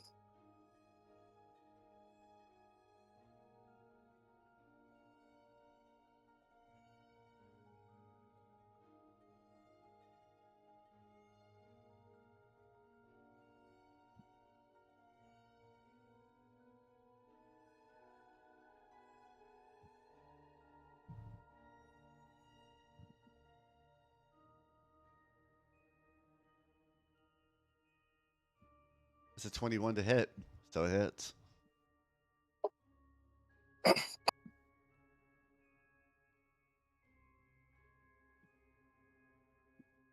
Are his attacks magical? No. Okay. I just wanted to make sure. Actually, they're considered they are magical, but they, in other words, you don't take any additional damage. Okay, I was just wondering because of the defenses for my. Yeah, so you're not gonna be able to have this. Yeah, that's what I was just making sure.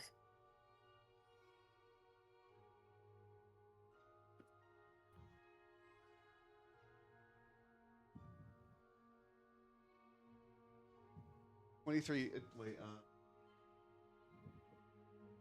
27 points of piercing damage. Yeah. Hole. And then What's my new total I have to make for that stuff? what do you mean? For the injury threshold, it was 21. That was when I had 52 hit points. I'm at 57 hit points now for my level up. It would be whatever. It's half of your maximum HP. Okay. So 23 now. Yep. So I still take a lingering effect. Yep. You're gonna come out the other side with like half your body missing by the end of this probably. campaign. I'm probably gonna die right here. All right. So go ahead and roll. Well, that's if you. So make a con save.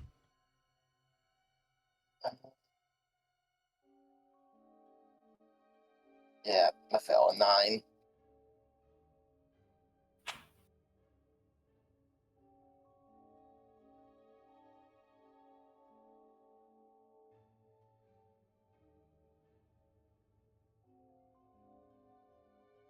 All right. So where is it?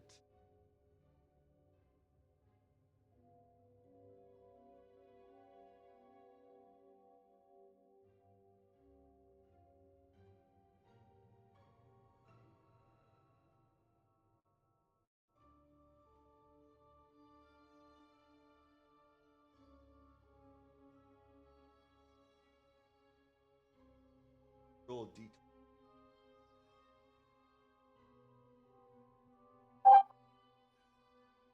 This one.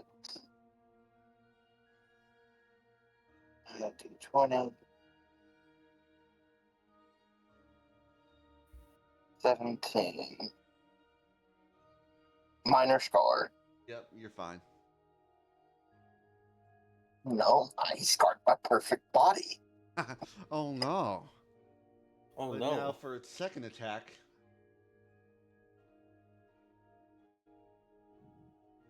I'm probably about to die here. I've only got 30 hit It's points going left. to lash out with its barbed tongue toward you. Yeah, it's a 26 hit. Uh,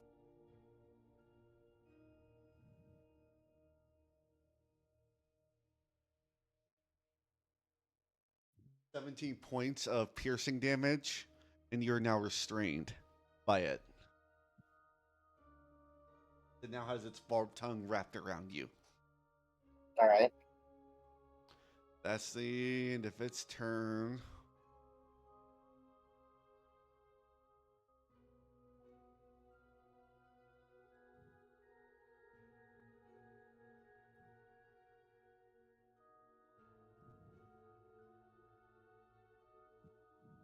to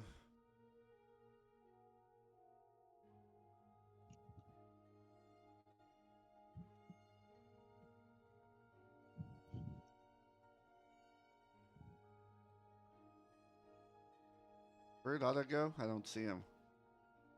He is right here. Oh. Okay. He's going to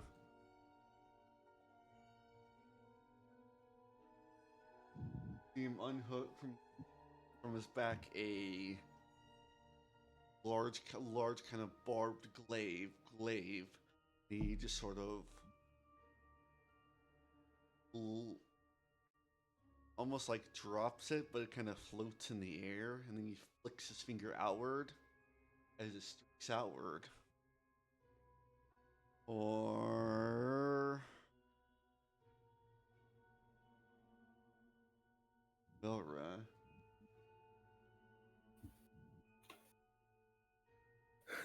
I thought you were like he's gonna attack Otto. I was like, wait a minute.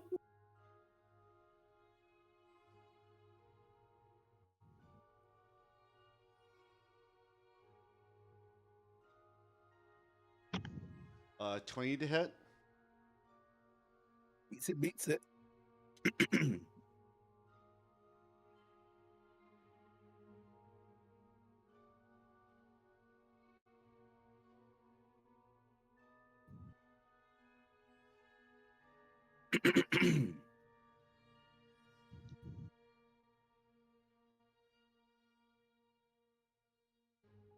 Fourteen points of piercing damage, and you feel like as it kind of pulls into your back and kind of hooks, as comes flying back towards him, you are immediately pulled within melee of him. They basically like Scorpion like pulled you in.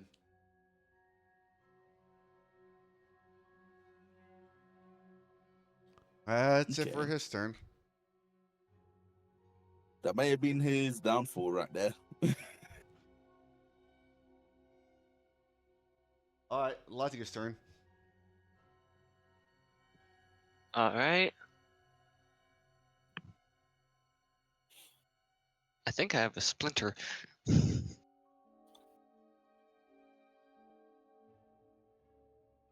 Let me measure. Ooh, yeah, I am very far. Or rather, Elijah is. Fortunately, Latia didn't get very far. All right, so about the only thing that I could probably do here that would actually be beneficial would be to have Elijah dash to clear the distance, get within the 60 feet for deferred damage, such things. Right at the front of the carriage, just a few feet shy of stomping on a horse. Yep. And that's action to dash. And Shield Guardian doesn't really have much of a bonus action, so that's that.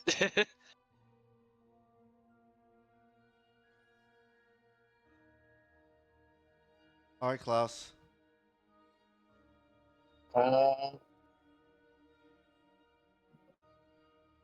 I guess I'm gonna use You wrapped in its barbed tongue. bonus action Shadow Jaunt 30 feet to a darker dim space that I can see.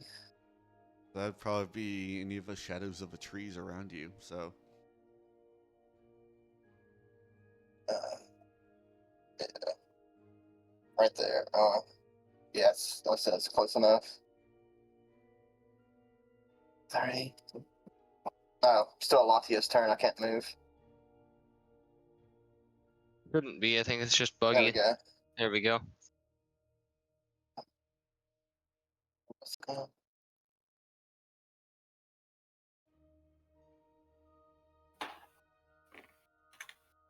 Right there.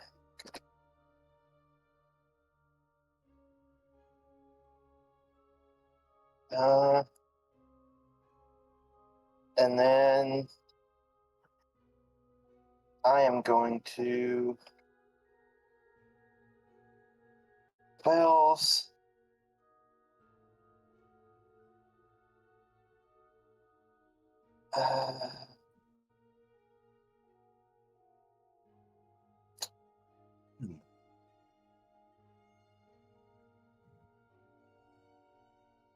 I'm going to cast Fireball on it at 6th level. Oh, fuck. Now, hold on. I'll take that back. I forgot. Baylor's right there. I mean, you could always adjust where the center is. You have to shoot it behind it. Oh, yeah. What is it? 20 feet? I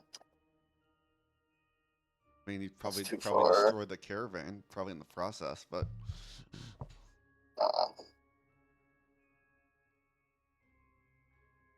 That's right on the edge of Phalar. He'd probably feel the heat from it. There. So yeah, I do 6th have level. evasion, but do you have a high spell DC? Well, you're not within its range. You're right on the outside of it. all right. So, So, yeah. so it's automatically maxed because of the event. Oh So that- shit! That's at 11d6. so 66. Yeah, Yes. which is resistance to fire, so that's automatically half to 33, but it can still roll.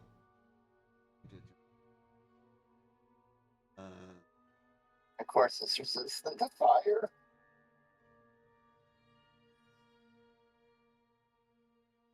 Yeah, all right. So it takes 33.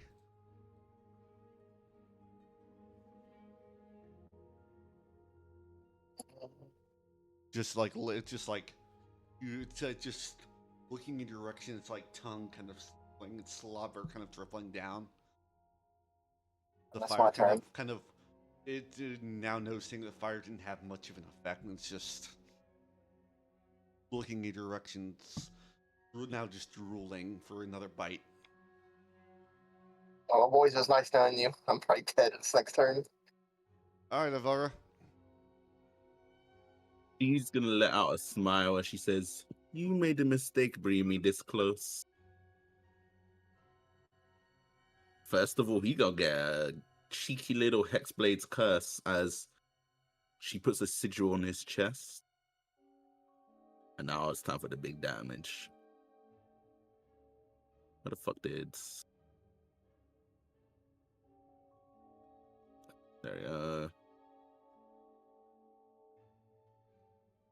So that is +5, by the way. So that's actually 19. Because I'm doing my good old combo, you know which one. Yep.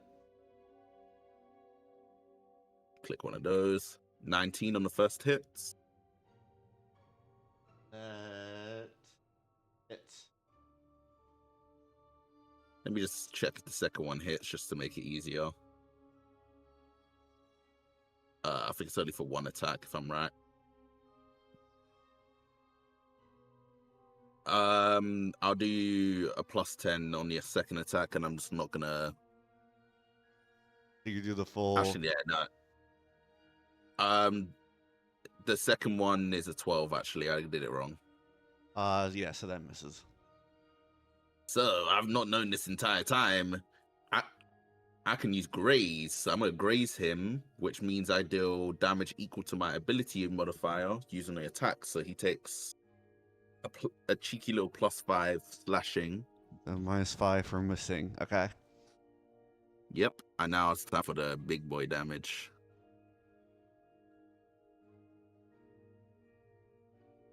So that is 10 slashing again. Then I need to roll 2d8. Which technically, because of the event, Smite's already maxed out because it's a spell. Oh, I was about to do the smite last. Okay. Well, you remember Smite's considered a spell, so. Yeah, this is gonna get 16. Oh, it's not gonna be. That's not for the smite. That's just for the fire. Oh, okay. So that was altogether 15 slashing, 5 fire. All right. Notice the fire doesn't have What? much of an effect. I forgot Hexblade's curse is a bonus +4, so just add a +4. I don't know what it doesn't actually say what type of damage it is. Probably the same as whatever triggers it. Yeah. Yeah, so just another +4 slashing, so that's now on 19 slashing. Ew. Okay. 19 slashing, 5 fire damage, and then 32 radiant damage. If you said it's maxed, I'm doing that. Yeah, third level. Okay.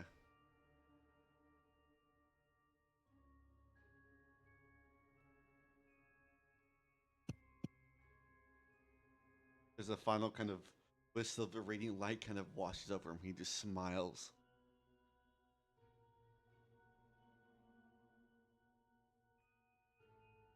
I'm gonna do a smile towards him and oh, hold on. I do a smile towards him and say, "You're kicking."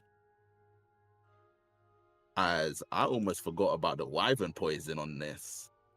So he has to make a con save. Was it 15? I think. 14, or he's gonna take some damage from it. Or he takes half if he succeeds.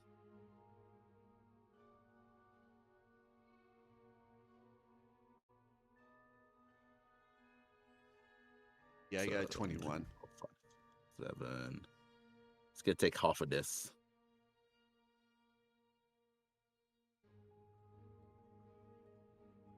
Half of 29. Notice the wyvern poison has no effect. God damn it! Immune to poison. Fucker. One time. Well, that's my turn.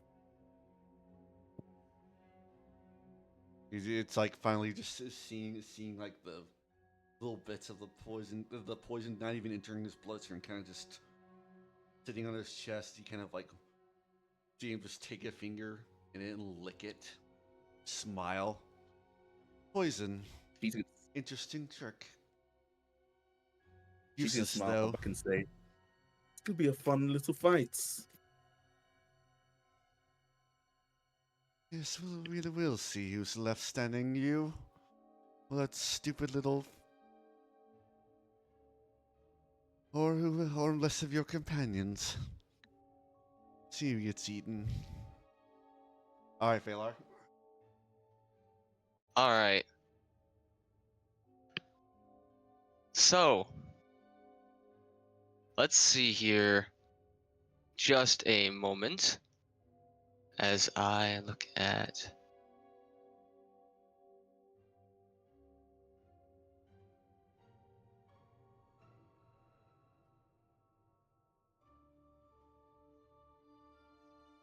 All right.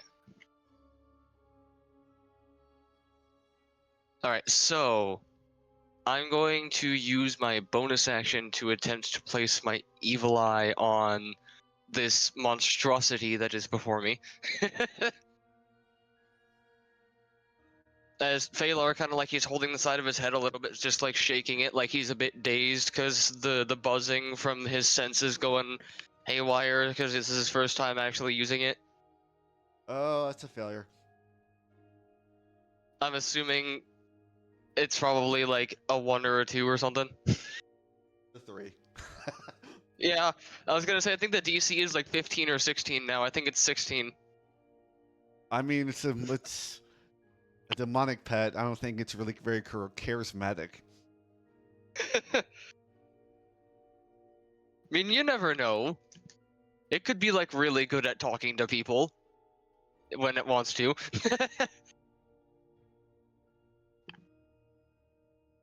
So as Evil Eye falls on it after he shakes his head free, and Phalar sees that he's managed to land the eye on it. I am going to. Blue.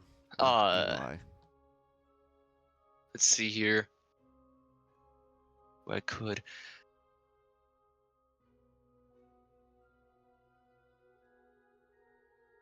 I gotta refresh. Okay. How do I want to? It's probably at this point like it's like it acknowledges. You can tell it acknowledges something is different, but you see it's still like it's like its tongue's still whipping. Just Yeah. not even looking at you, looking past you toward Klaus. Like you can tell like it's like it found a tasty morsel, and you can tell it's like I want more of that. Yeah. Phalar does make the jump forward.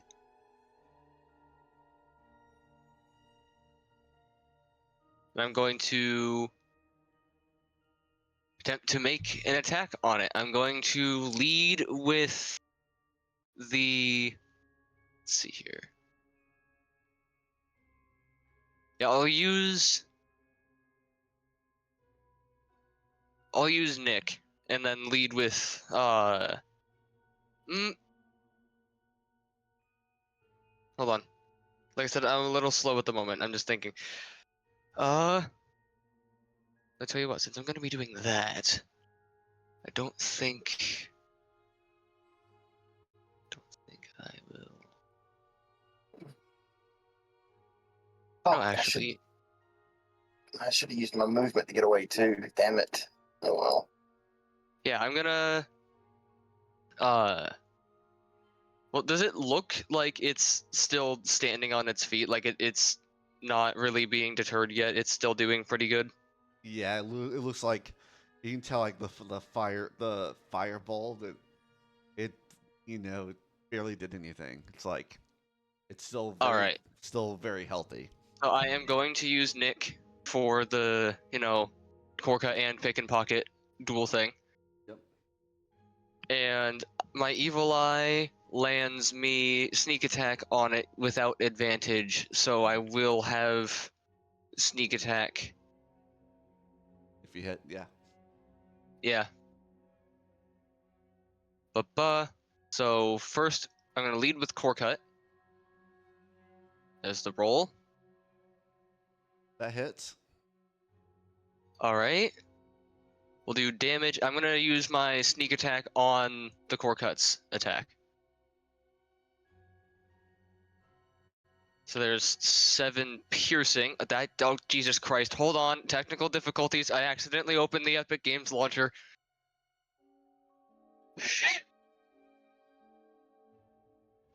I was trying to click on Google and they're directly next to each other in my taskbar. You there, Otto? Otto, you awake? I'm here. Okay. A Tato. Okay. So we'll do the necrotic from core cut. 12 Epic Games launcher. I didn't mean to open you. Close that.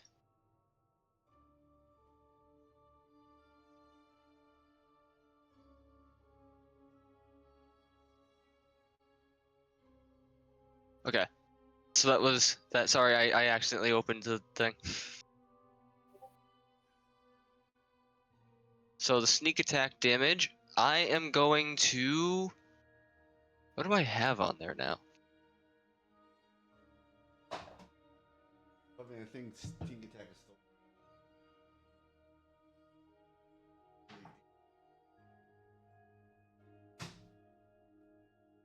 What's up? I mean, well, you have to roll your sneak attack damage. Yeah, I'm rolling it. I was just looking at my my things that I can do from sneak attack for the cunning strike things. Yeah. So I'm going to use one of my d6, so my sneak attack will only be 4 instead of 5, and I'm going to withdraw. So after my actions for attacking are done, I can move half my speed away without opportunity. All right. So there's that. 14 piercing on that. And then the other thing was the damage from my pick and pocket, or the nick to try and hit with pick and pocket. So we'll see how that goes. Misses. Oof. Why must you fail me, Dagger? It's like even after the hit, you see like almost instantly like leans back and your dagger goes wide. So it's almost like now it's kind of picked up on your attack movements and finally reacting to it now. Ah, he's barely out of range. Okay. So because I sacrificed one of my sneak attack dice to do withdraw, I can move 15 feet away without opportunity attacks. Okay. Question for you, Lade. Mm-hmm. Why is there a ring of mushrooms? You What? don't know. Hey, it's a fairy ring. I Yeah, I'm see. not getting anywhere near that. Yeah, just don't stand in the middle of it, otherwise the Fae will make you dance yourself to death. At least if we're following old Scottish and Irish folklore. All right, Otto. Your turn. Hey, it's Otto's turn. Is the Grogoth still alive? Oh yeah. Yes. Very I did a decent hit to it, but it didn't get scathed by the fire much that Klaus threw at it, so it's still looking good. Okay, let's see.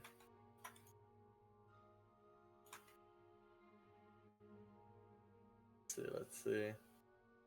Do another. Oh, so the top one is relative how much I move. Yeah. And Tell then how high you're going up. I'm gonna move up another 10 feet. I still have 50 feet left. Let's do. You're like our battlefield drone camera. Yeah, pretty much. You're gonna get a Eye of Beholding so that you I'm can gonna live stream our shoot fights. one.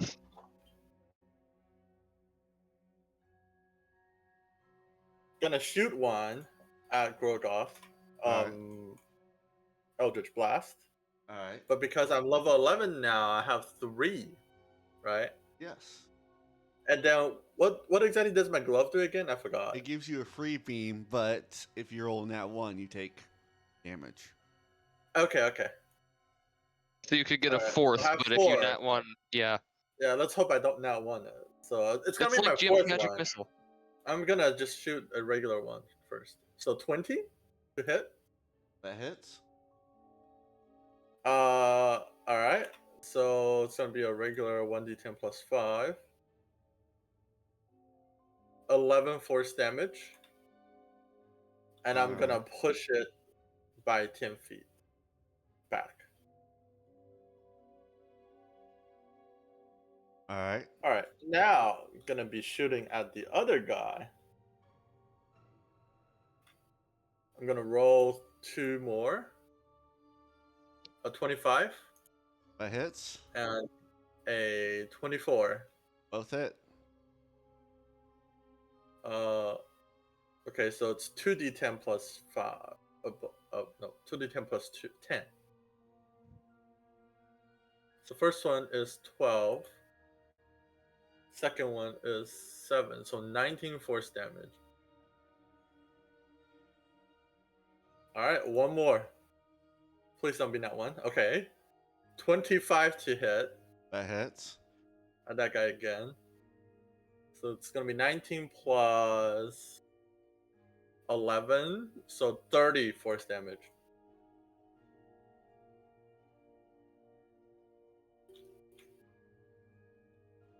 And then he is going to use the last bit of movement. Okay. What can I move my character? I don't know where you want to move them. And just hide behind a tree. Take cover. That's the end of his turn. Rolgoth really wants a tasty morsel Yeah. of Oh, boys, Klaus. it was nice. Oh Nice knowing y'all. no! He does. Does he have Trying to more end this than? man's whole career. Wait, he has I more know. than 30 feet of movement. He has a movement of 50 feet. So Oh shit! Yeah, I'm dead Yeah. here, boys. I am aware of what that thing is above table, and I'll tell you right now, it's a fast boy. So essentially, you're saying that everyone needs to 1v1 and beat this dude real quick. yeah, it Or you beat it down enough for me to somnolent it if I can, but So when are you going to I'm start talking about making the death master. saves? it'll be the first time that I've seen that happen so far. you're lucky. It misses with a 12. It's gonna go for a second attack. Yeah, I'm going to use my reaction for shield. Natural 20. So I have to do. Oh well. Yeah, I'm dead, boys. Hold on. What? Is it Natural within? 20? Hold on. Is nat within your rules? Is nat 20 auto hit regardless of modifiers? Yep. All right. I was asking because I can use my diviners on a reaction to penalize an attack roll, but I wasn't sure if that would work on a nat 20. Yeah, it's kind of pointless to do it on a nat 20. Holy crap! But he is just down though, right? He might be cooked. It depends on the damage. Yeah, Oh god. I'm probably dead. Or Oh, down, God. not dead yet.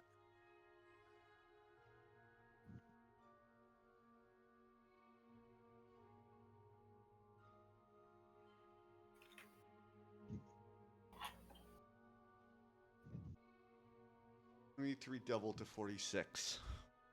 Oh yeah. Holy shit! What? Yeah, you're cooked. Yeah, I think I'm dead because that's more than half.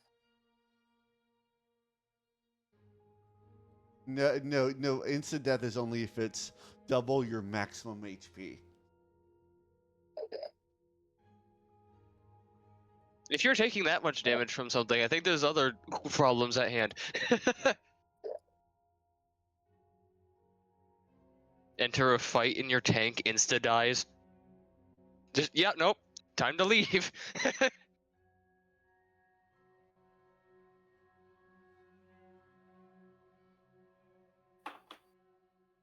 It's like after finally it like lets out like a victorious roar. Well, I'm Before- sure Klaus is and in that pace. then so you use 30 feet, has another 20 feet. Oh. Oh. Yeah, it's gonna Oh. running up to Oh. Balar, and that'll be end of its turn.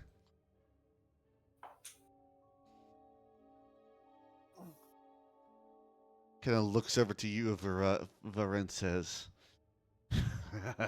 "One down, more to go," and he's going to make attacks against you, Avera.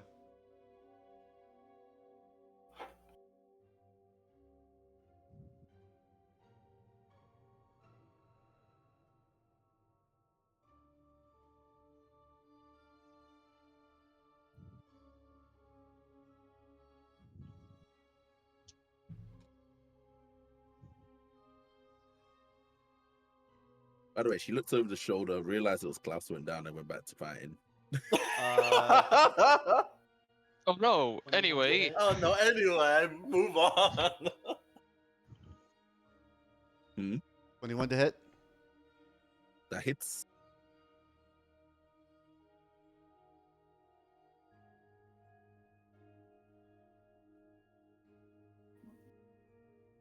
12 points of slashing damage. And 9 points of fire. First attack. Okay.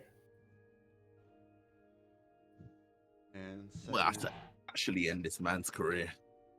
second attack. 25 to hit.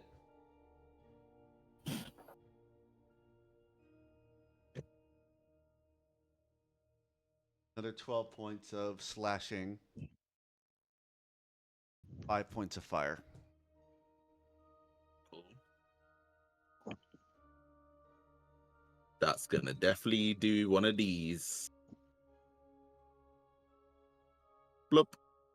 Her hair's gonna go a little bit more black. Taking another point of stress. Yup, it's actually, it would have been by now, actually full black now.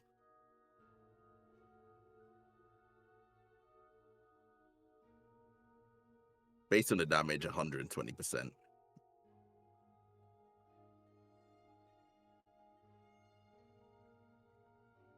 Kind of raises an eyebrow like, that's interesting. That's a bad thing if you keep going. All right, Alatia. Alatia, on instinct, seeing Phalar being charged by this beast and that it's his guardian, just comes trudging over, probably maybe steps on one of the horses on the way, and then slams down behind. And then kind of looks for a moment. So what was that? That was... Base was here. Would have been 20. Yeah, So... you're fine. Well... Oh god. I was trying to see if I could bring it around... Oh, that was here. Trying, Yeah, trying not I to have... step on Klaus. I'm trying to go around to... a bit... I was trying to get myself a bit closer to... There we go. As long as you're base to base with it, then you're Oh considered yeah, no, it within was melee. closer to me. Ah, okay. Within 5 feet of me. You keep pointing out that I haven't been using a feature, so that should explain. Yep. So it kind of like steps up, stomps a foot down right next to me, then looks down at the creature in front of its, who it's supposed to be guarding. And I'm assuming we're at flanking right now. Unless that's because we're like almost on the same side. I don't know if it has to be on opposite sides or. What, for flanking? Yeah. Yeah, you have to be like complete. Like if there's like in the grid, you have to be like north or south or east and west. Kind of thing. Or in the diagonals, but. Yeah. All right. But yeah, I'll say.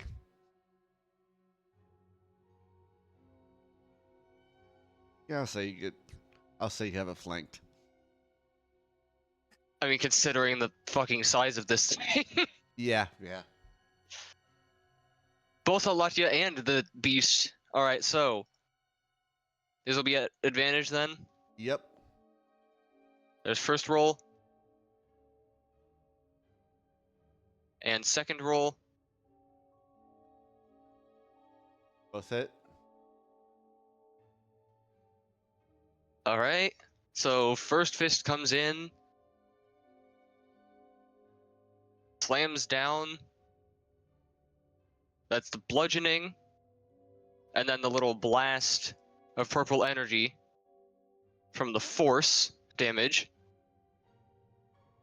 Alright. I don't know if we ever discussed whether this thing's considered magical damage because of it being made of enchanted stone. Well, I mean, considering its attacks do force damage, yeah, they're magical. Then second attack.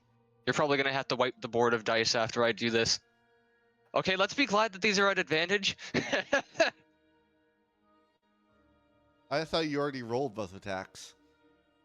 Because you said they were at advantage, so I did the 2 rolls. Yeah, 18 hits. Then there's the bludgeoning and the force. One of those is a 6. So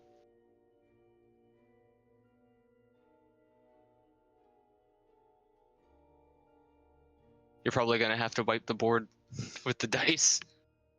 I see all of them creeping through the trees. It's now considered bloodied, but I already have it marked for your thing. For your Oh yeah, that's evil fine. eye. But yeah, So it's it's bloodied. definitely taken some, like, it seems like it has kind of a hard shell on it. So I'm guessing that, like, it's probably lost some of its shell now because of the force blasts. Yeah. I don't even And see the dice. It's dark. oh, they're all like, we've got we got they're leading a trail out into the forest this way. It's interesting. I can only remove them one at a time.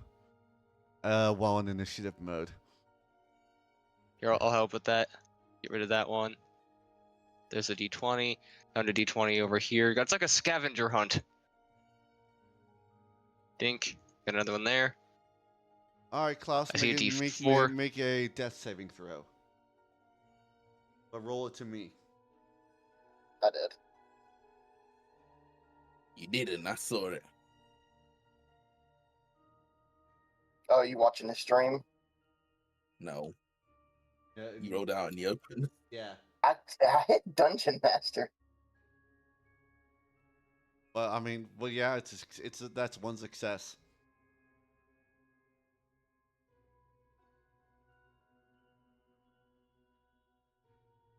Vera's gonna put one finger up as she's gonna chug a little health potion. Just like, hold on one second. Un momento. One moment. Just let me chug the healing. I forgot to put a +4 on it. 10. It does something. Oh, I almost just minus my health by a lot. Wow, she's just gonna say, well, thank you for allowing me to do this. So you're gonna die now.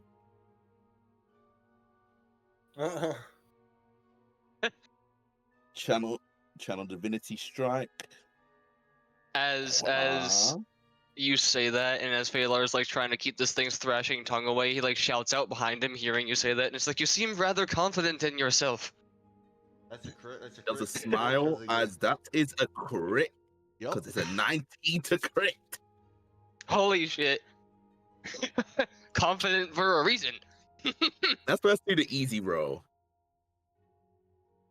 So you're doing is double dice, isn't it?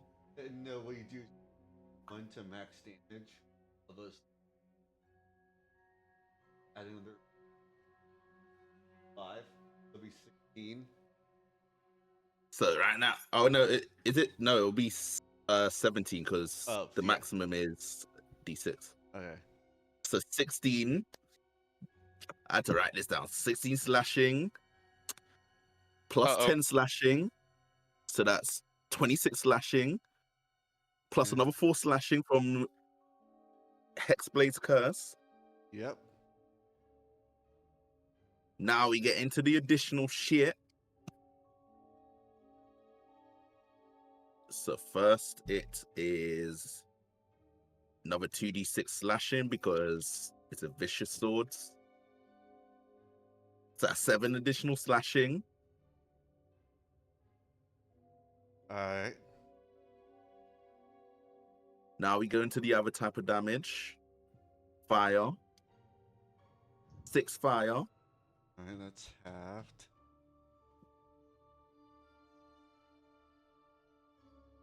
Then I'm gonna use another pact. Oh, another 3rd level spell slot. 32 radiance.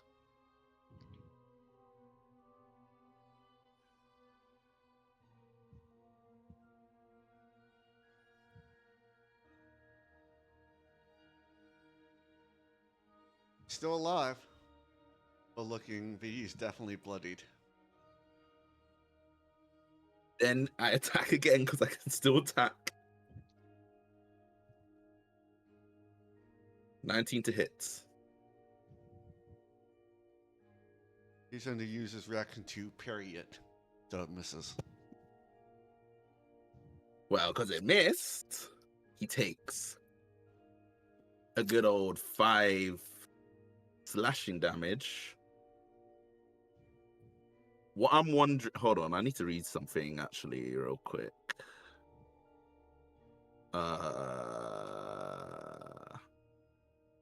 Hexblade Curse.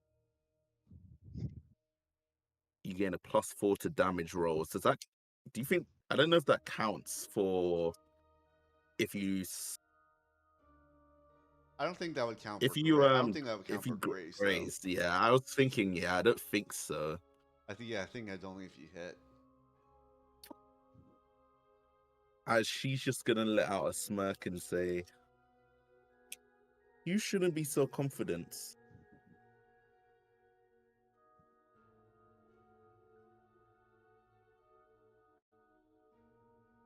That's my turn. I don't think I can do anything else now. It's my turn.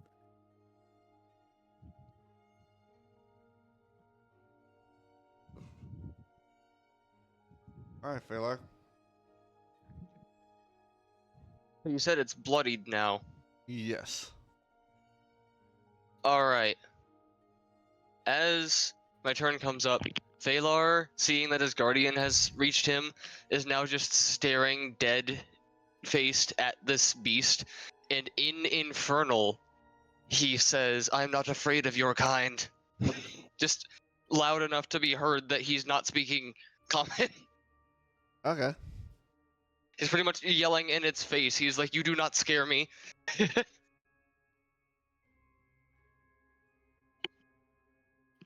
And what's that?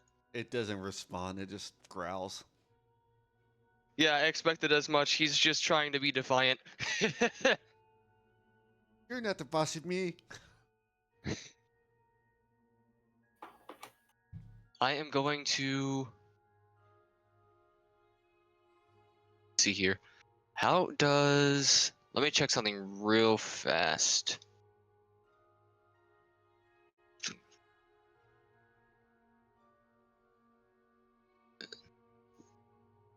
Alright, so I think it's just... Okay, yeah. My... Yeah, if I recall... Yeah, it doesn't require an action to put on a jinx because it requires me to spend my evil eye.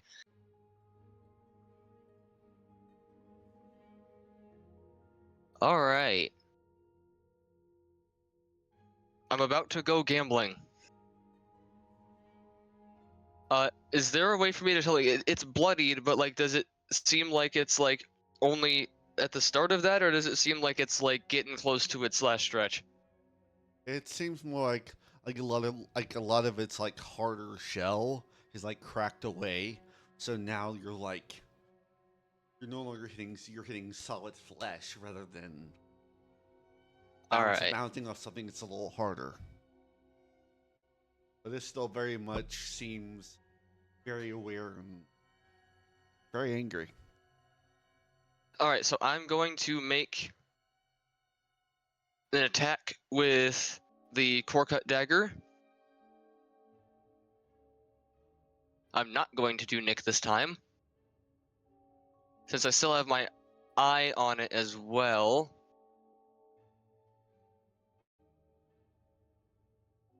Okay. The hits. That would be at advantage, but there's not much point unless I want to fish the crit. True. So, screw it, why not? I'll throw it. Okay, no. I didn't think so. Alright, damage. Piercing. Baseline from the dagger. 7 piercing. Alright. It is magical, as this is the core cut. Oh, I am suddenly very framey.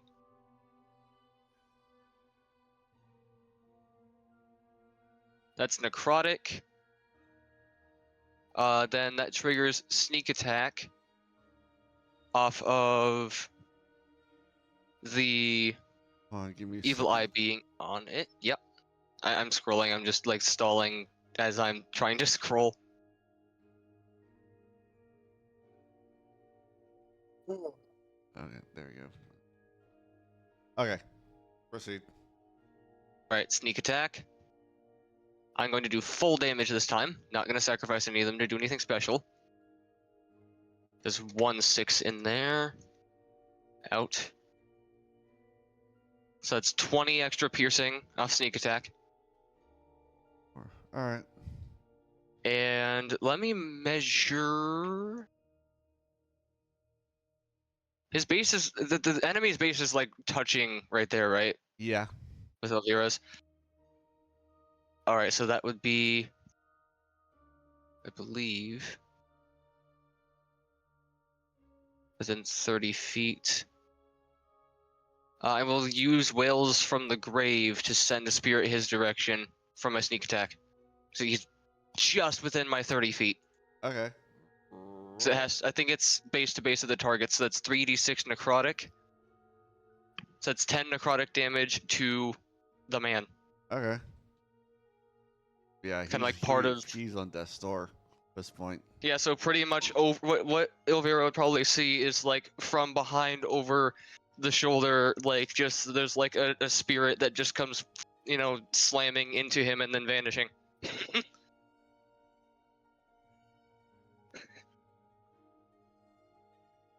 And then, do I want to do anything with that? There's not much I could do with that. However, you know what? Yeah, I want to use it at least once, and I suppose if there's any time for me to do so, it's probably now. So, if I could.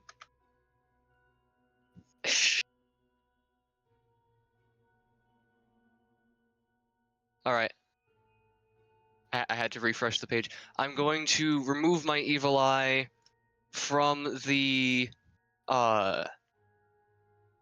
beast and use it to trigger Curse of the Somnolent. Which does So that's what? 3 points. I have to roll 10d10 plus 15. If I roll higher than its, or equal to or higher than its current HP, then it falls unconscious. All right, roll it. So it's 10d10 and then add 15. It's not letting me select it, so just whatever this is plus 15.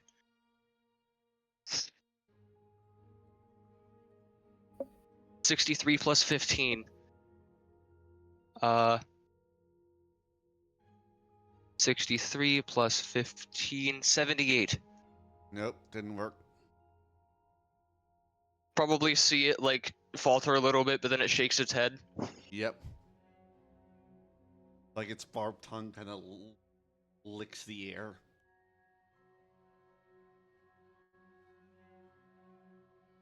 Kind of narrows his eyes a little bit, and then oh, I clicked on the Epic Games launcher again. Today's not a good day for my hands, apparently. Is that the end of your turn? Yeah, because I think unless I do a vital sacrifice from my blood boon as a bonus action, but I'd rather not take damage at the moment. It is no longer under my evil eye though, because I dissipated that to try and somnolize it. Alright, I'll just make it red since it's bloodied. Alright, Otto. If you're awake. I tried. Although that does auto, I will point out that does mean that since my my somnolent curse, it has to be equal to or greater than its current HP in order to activate, and since it didn't go off, that means it currently has more than 78 HP. All right. All right. And I'm assuming Elvira can probably handle the guy, just to give you a little guidance on who to hit. Yeah. Let's go. So first one, 28 to hit. That hits. Second one, 28 to hit. Yep. Jesus Christ! Third one is 20 to hit. I thought you were gonna All say hit. 28 again. All right, fourth one, 20 Oh, to you gotta hit. pull a 4. Yep. Jesus. All hit. Oh my god! All right, I'm just gonna roll 4d10, 40, 10 plus 20. 20, yeah. So I'd probably say as you're getting your shots charged up, and you're probably looking at like who do I hit? Wait, Fandler hold on, kinda hold on. calls There out. was a 10, so that means I have an exploding die. Oh, So 31 plus 20, that's already 51. I roll another d10, right? holy shit! Yep. Yeah, for each 10 you get, you roll another 10 All or right, d10. so it's another 8. So that means 51 plus 8. 59? It's like as all 4 hit, you see like look. You see like in tongue immediately like whips in your direction before its head kind of Looks at me? Yeah, looks at you. Probably say, Alright. like, before you shot those This- off, Phalar probably looks over at you, like waving in your direction, and is like, give it your best shot, Otto, and then you just nail 4 in a row. Yeah, and you and, see it like now turning its attention towards Otto. Yeah, too bad. I am way too far away from this guy. It just looks over and is like, God damn it, he's flying. Bye. Just flies into the woods, never to be seen again. Becomes a druid. I just He's not gonna catch me. hopefully. I wouldn't say that with a guarantee. Did it activate the curse? Oh no, because it's when I roll. So the Oh. curse procs off in a moment's notice. It's an instant effect. You see like as it's looking towards its master, you see the air starts to shake and vibrate around it as you see the air almost folds in on itself around it as it vanishes and appears behind Avilra. Oh. Not in a sticky Because it situation. teleported, there's no opportunity attack because it was instant movement. It is going to make 2 attacks against you, Avilra. Oh, shit. It's Angie and it can't get to the one that just nailed 4 blasts on it. 20 to hit. Beats it.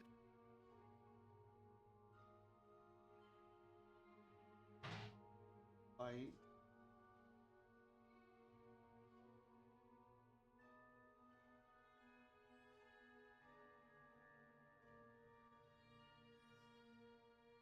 Hey, Elvira, what is your AC? 20. Alright. 18 points of piercing damage. I think Phalar should go help Klaus. He's working on it. He had to get the monstrosity off of his face first. yeah. And it's going to make another attack toward you.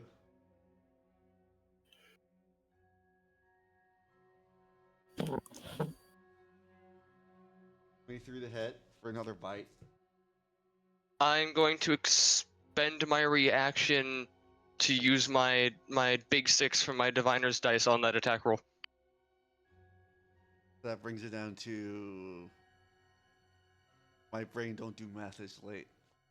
So whatever that was minus Whatever subtract 6 from whatever you rolled. It was 23 minus 6, so I'm pretty sure that misses. Doesn't hit. 17. Yeah. Does not hit. That was my reaction and the biggest number for my diviner's dice. I now only have a 2 left.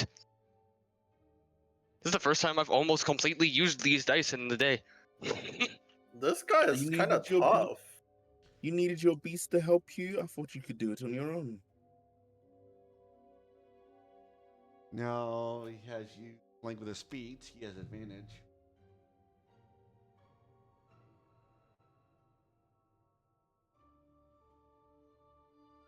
Yeah, now I'm bloodied.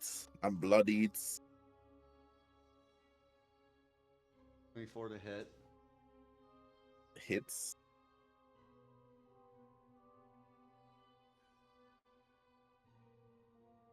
Another 12 points of slashing. And 8 points of fire.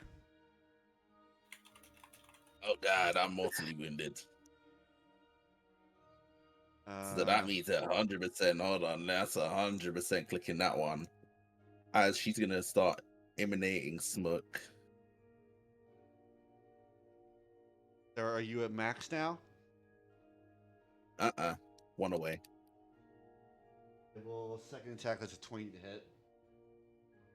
Oh, I'm at max. So second. Yeah, it hits.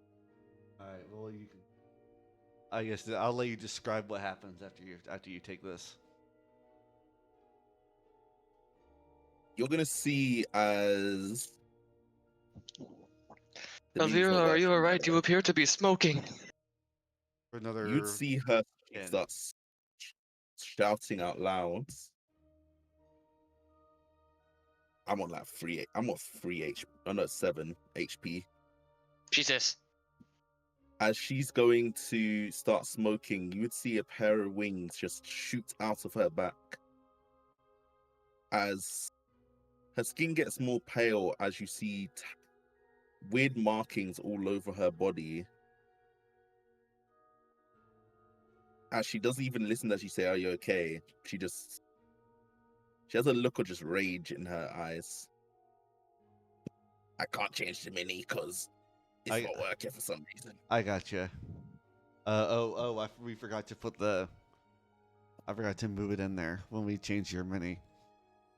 Yeah. Momento.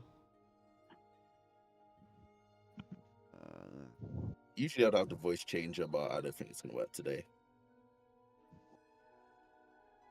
There you go. If you take a look at how Avila is looking at, she's just looking with pure hate at it now. I would say with the current effect, you're considered size large. At least for while under the effect of so you're real big. Oh yeah, because of the effects. Yeah, you're seeing a big ass Avila just pop out of nowhere.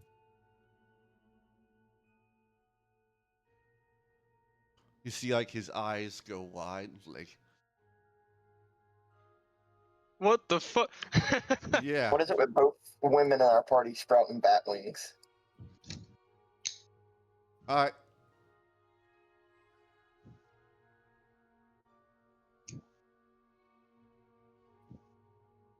I'll say at the beginning of this turn, you notice that there's a flash of green flames.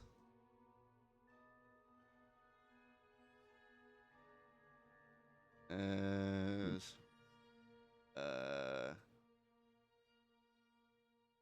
Whose turn are we on? Alatios? yeah. Okay.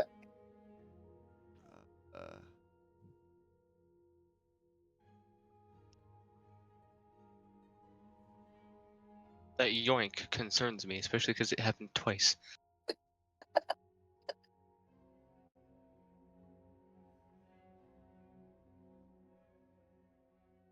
The masked version, I can't tell. I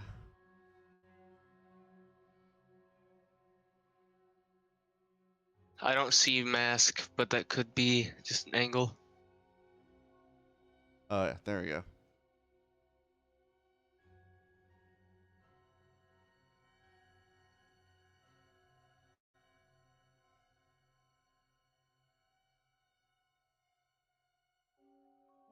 All right, Latia's turn. All right. So Klaus is still down, correct? Yes. All right. So, oh God, let's see here.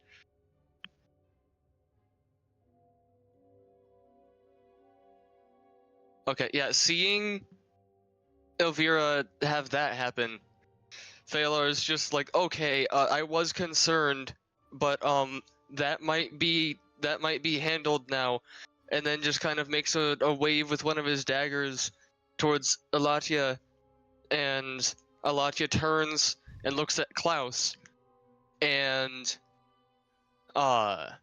what would it be for me to have Alatia pick Klaus up and move him away? Roll. I would say because of Velatia's size, it can probably just. It doesn't have to roll anything. Oh yeah, plus 18 in strength. Yeah, it can. It can just, palm. I just didn't know if it would be like action or bonus action or any of that stuff because I know that I know that stabilizing somebody is an action, so I wasn't sure. Pick him up. I would say it'd be its action. So, Alatia will just look at Phalar, then look at Klaus, and then just like pick him up, like off the ground, both hands, just like from under the arms, and then just move off this way, kind of giving a look to the character that just appeared, and then continuing to move over to. Trying not to squish him. Yeah, I'm trying to do this without the tree interrupting. Just carries him away over to here, and then turns and kind of starts looking between Phalar and the person that just appeared while just holding Klaus. Before, after a moment, setting Klaus down behind itself as like a wall.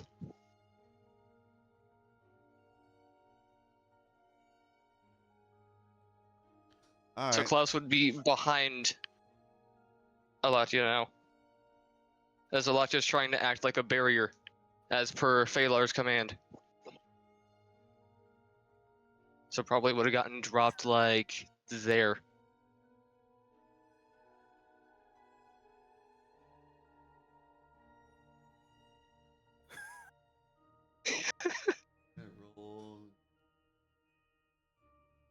Is that a cough or a laugh that I just heard from Otto's mic? What? You laughing? I'm laughing about something else. Sorry. All right. I thought you were just like Klaus got picked up.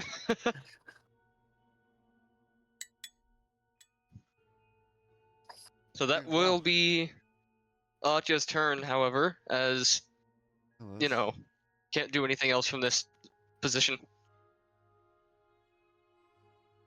All right, Klaus, make another death save. Yeah, to you this time if it'll work. You could probably also move your mini. So you know what that is. Yeah. Okay.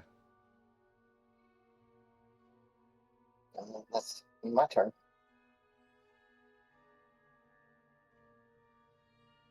Filled with other rage, what you gonna do?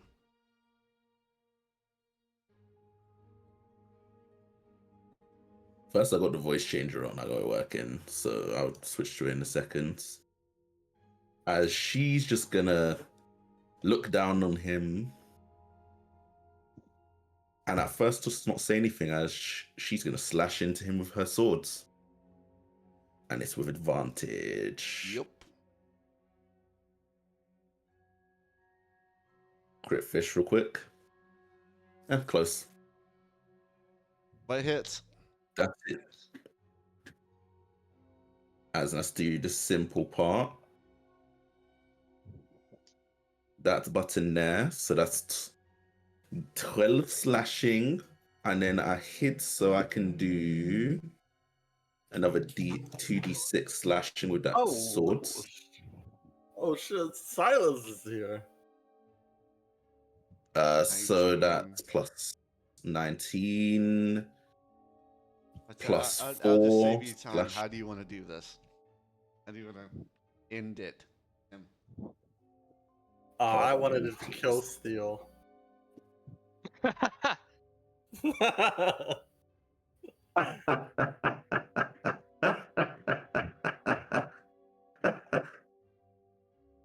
She's gonna bury her entire sword through the back. She's bigger now. That sword's going through his entire body. Like, Oh shish my kebabs. God.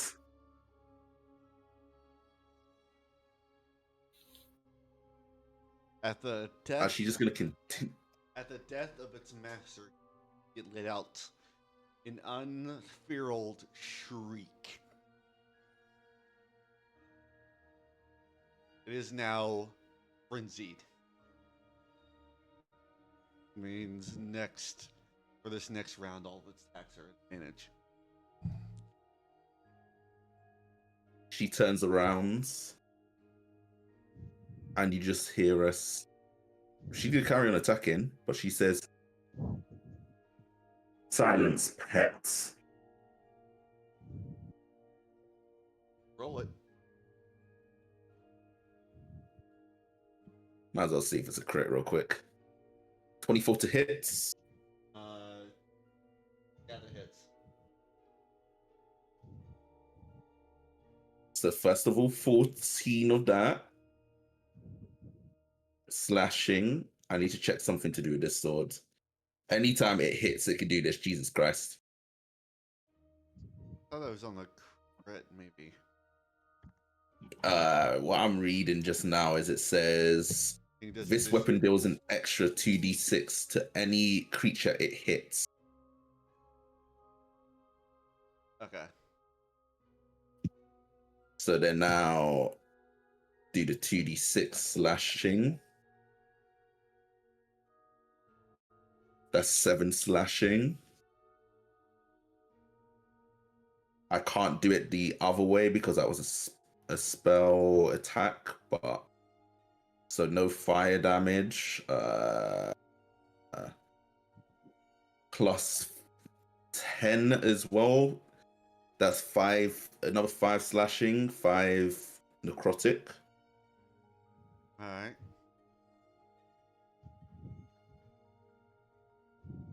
And you know, fuck it. She's in raid. She's in this mode. Another smite.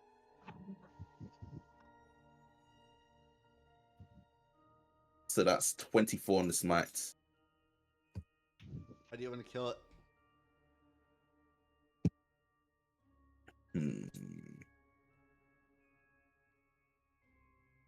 In the most bloody fashion, is going to first cut it straight through the middle, and then it's almost like overkill, just keep slashing over and over again onto it.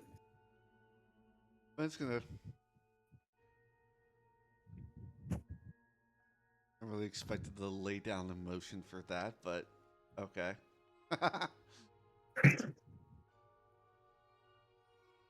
He's gonna look down at Baylor as she ends turn. It's probably this, Phalar, you see anger, intensity, a real violent intensity in her eyes. She looks like she wants to hurt you. Tyler has seen that look before on other people's faces in his past, so he immediately acknowledges it and is like, next thing I'm doing is getting out of the way. Well, it's your turn.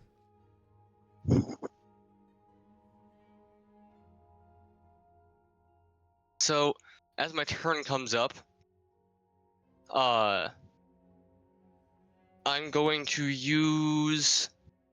I should be able to...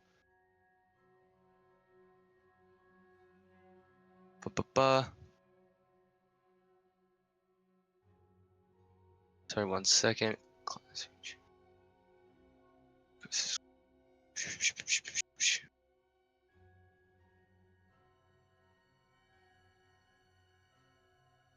Alright, I'm going to use Cunning action to disengage, as I am in attack range. Alright. And as I do so, as Phalar turns, starts making his way this direction, kind of shouts out, and he's like, I don't think that Elvira is in any mood to try and talk this out. Just to the rest of the party. That was your bonus action. Yeah. That all you want to do? Give me just a second. I'm getting myself over here. We'll go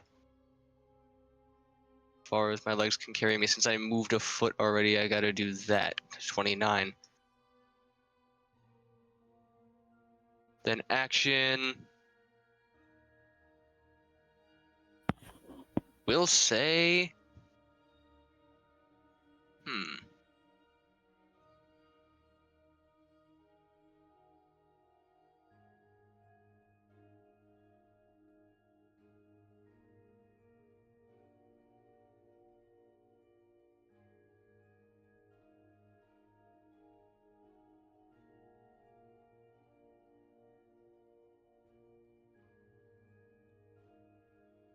This is interesting. Interesting. Okay. I'm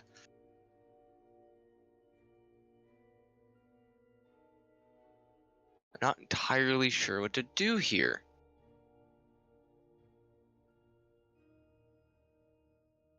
I think till I can figure out what I want to do. My action, I'm going to. Okay, so Silas can handle himself. Klaus is being shield walled by the Guardian. Otto is in the air. Yeah, he's fine. So I'm going to use my action to use my shadow touched charge of invisibility on myself. All right. As I kind of fall back into the tree here next to my Guardian, I kind of like, Phalar kind of like grabs onto his jacket and pulls, and he just kind of fades.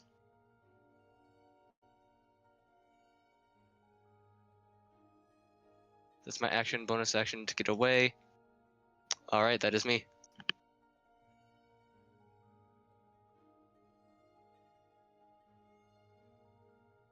Silas has arrived.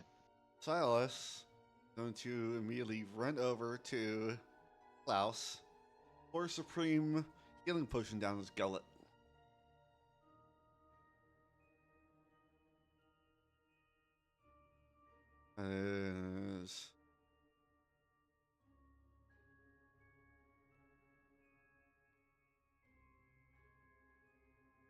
So 39.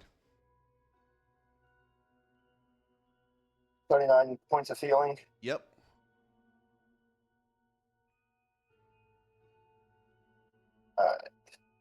Almost half. That's more than half.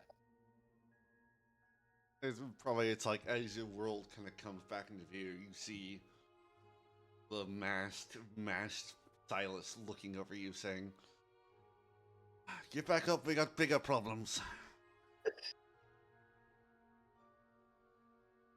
And I'll say he'll help you to your feet.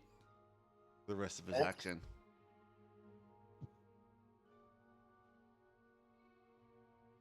It is Otto's turn. Hey, it's Otto's turn. What's Otto want to do? Where is that thing? Right there? Huh. Only threat right now appears to be Avora. Oh yeah, that's a Avora. Yep. Wait. Yep. Are we fighting Avora? She Yes. She has the intent, like she wants to hurt you all. You just see anger, rage, violence, and intensity, or just or like an aura of radiating from her. Okay, so 15 feet this way. 40 feet up. Okay. Now I should have a clear view of what's going on now, I think. Right? Yep. What you want to do? Does Otto understand what you just said? That's the question. So I'm assuming it's perception, right? Make an intelligence check Intelligence? to see if you can this is for like judging the new situation and see if he can figure this out. Okay, 12. I'll say Avila looks scary. Seems threatening. Okay. Yeah. Otto is gonna be wary of the surrounding, but not do any actions. He's gonna hold his action for now. Is that okay? Yeah. So him.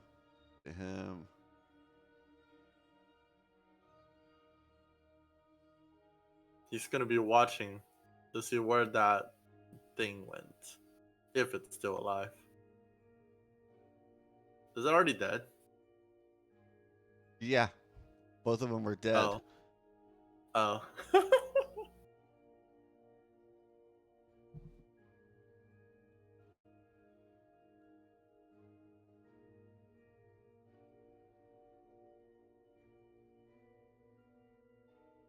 Is Lati gonna do anything, or is she just gonna chill? Given that Phalar's gone invisible, Alatia is probably going to move up, but other than that, kind of like, still staying near Phalar's perceived position is probably, telepathically still knows where Phalar is All right. because he's wearing the amulet. Just kind of moves up, but other than that, doesn't do much else as Phalar is currently in the hold your fire stance, hence why he just went invisible. All right. Because he doesn't know what to do right now, because he knows that, like, Elvira's clearly a threat at the moment, but doesn't know exactly what to do about that threat. I will say, given that, I'm going to expend the charge of blur that I put on Alatia, so Alatia will use blur Okay. as action. So I'm gonna move the 10 feet there.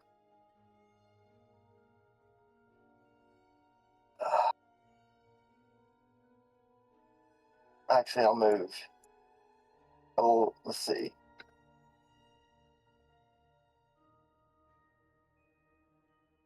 Okay. I'll move one more foot up, so I'm at 30 feet.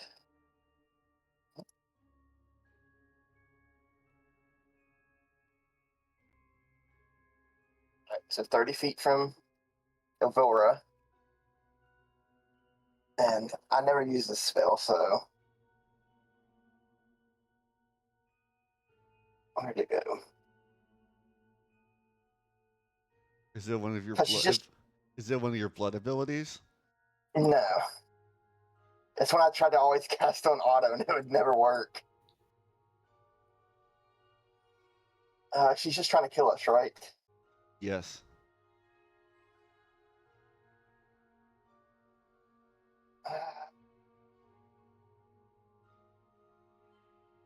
Hold on. Cast this spell in a second. Here, you can target one additional creature. Oh, I don't care about targeting other creatures. I'm gonna cast Desire on her. The moment you cast that spell, you feel you feel like parts of the shadow that are around her just like almost like whip it's almost like whipping the air, and you see the spell just shatter. Has no effect. Well, then I'm just gonna move 19 feet away. And my turn.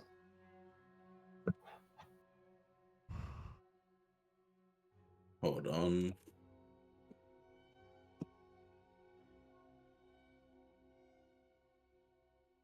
Elvira is going to. It's just gonna be up to Phalar. If spells don't work.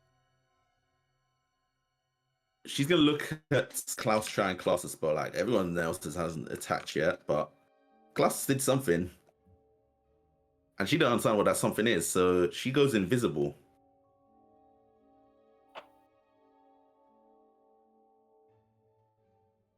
And you just hear a flapping of wings somewhere above you. I would see her. I have true sight. Yeah, you would. She's floating above. I can't remember how to do flying. Here, hold on, I got you. There you go. You did click enable flying, and then use control to make yourself go up and down. So she would have gone up. Wait, she can fly? Those things are for decoration. Oh my god. Did you You just said not click notice control the for wings? Yeah, There you I go. control. noticed and the wings, but control like, and you know. up. I think I did it wrong. There we go. So 10 feet. And then I think it's another there. Yeah, because it's your walking. Everyone else don't know. Yeah. Plus 10.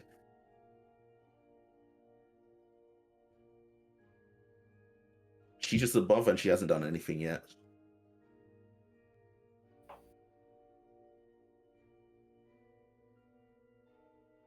But she's visible, so only you can see her right now, or anyone with true sight can see her. Is she part horse right now? Nope. You have no idea. Doesn't heal. I just can't tell what the bottom of that mini is. Oh, that's Horse feet. that's It's smoke. supposed to be like cookie wisp. Okay, I couldn't tell. It's so dark. It looks like horse feet. I'm going to have to roll for. I have to roll for. Yep. See if she can calm the fuck down. Yeah. How do you do a roll? At this point, you have to make one at the end of every turn. So just roll it to me. I didn't know how to roll it to you. I was trying to click it. Happens for the best of us. I don't know how to do. How do you usually do secret wisdom saves? Oh, there we go. Yeah. You have to right click it. Okay. Click roll. My fault.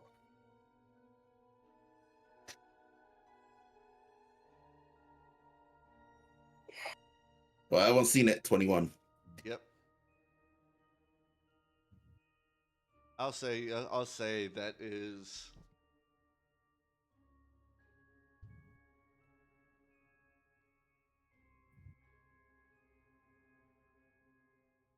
You're definitely less angry.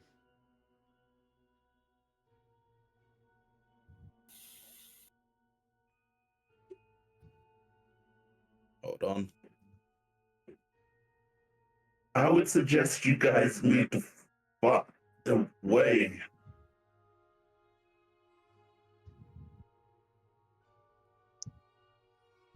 And turn.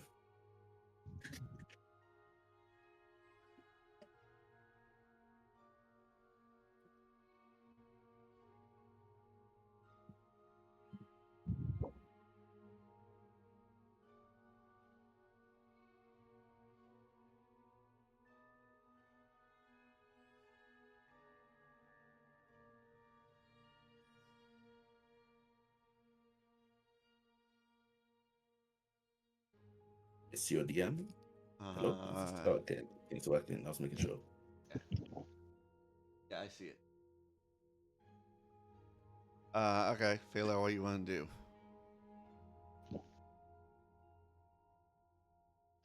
As I'm invisible, and with Elvira having said that, Phalar is going to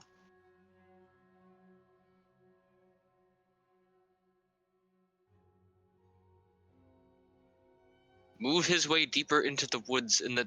Oh. You're Nope. dragging both. I got you. I was gonna move over there, my 30 feet this way. Okay. Oh, that's why I couldn't click off of both, because I had the spacebar menu open. There we go. And then he just kind of turns, and oh no, that's the wrong button. He's just watching from the distance while invisible. I don't even see anything. She's visible above. but like he's watching from the distance because like he doesn't know where you went, but you like shouted out to stay away, and that would have been audible even while invisible. So he's just like, well, I heard that, so I'm gonna go this way.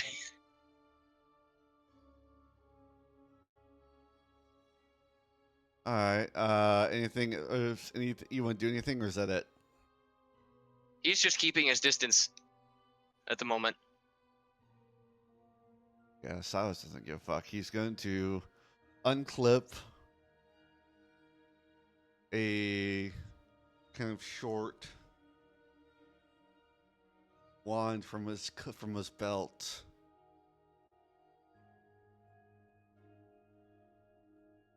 And he's going to say, I think you're the one who needs to stay away. He's going to hold his action. What? I'm not going to say.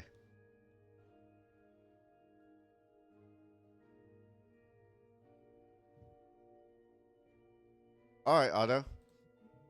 Has Avera attacked anyone yet? No. And you have no idea where she is. She just disappeared. She's Oh, she just currently invisible. disappeared? Although we don't know where she went. She's currently invisible, but she did shout out to stay away. You also don't know where Okay. Phalar is because he seems to have also vanished. Otto is so confused. Let's see. Otto's just like, one thing, we were fighting the thing, and then now Phalar is gone, and Silas is here, and this thing is telling me to stay away. Otto is gonna move farther away.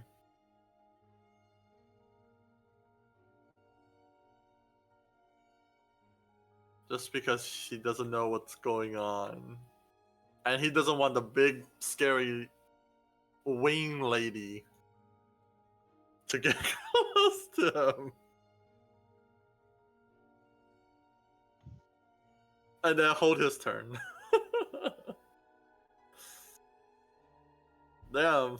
It feels nice to be flying this high up in the air. I hope nobody hits him. I sure don't hope that Isaac Newton reminds me of gravity. Yeah. I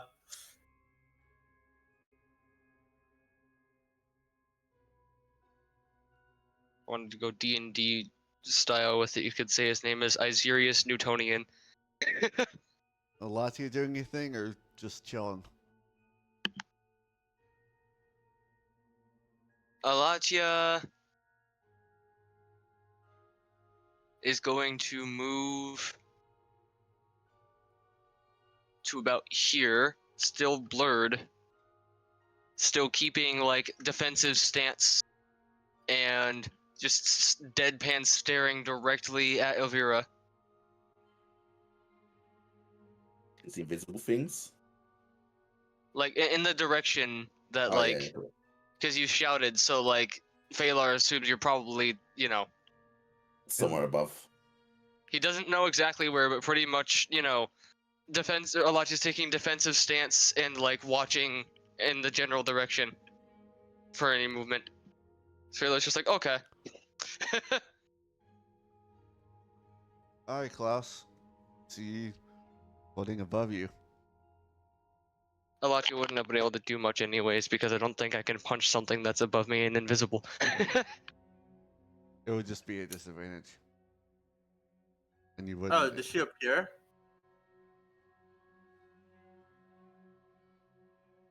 Do we see Vera now? Nope.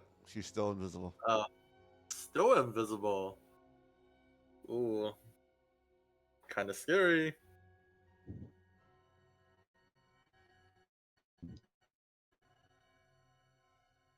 Klaus, I think you're muted. Technical difficulties. I said I moved 30 feet. Okay. I was asking if that triggered a attack of opportunity for her. Oh, Okay. still flying above right now. I don't have anything else I can do, so it'd be my turn.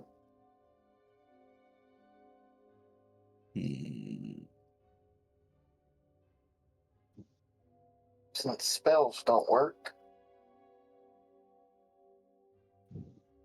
I need to think about one thing. Let me DM you something to ask.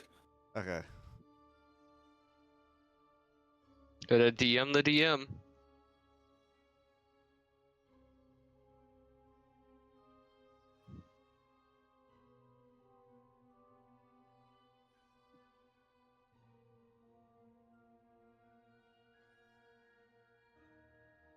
That's what I'm trying to think because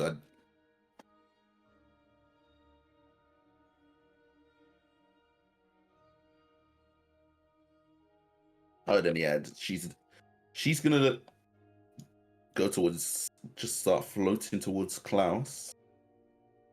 I'm sorry, Klaus. There's something I can do anyways. Because magic doesn't work. Just that one spell.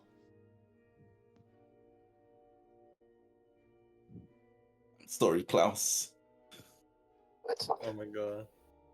He 23. was just down, and you're gonna As you get him attack, down again. Silas whips around, and you see him extend his handward and ball his hand slowly into a fist as he was holding his action for. If you could test Klaus, he was holding Bone Rend at 5th level. So I need you to make a con save.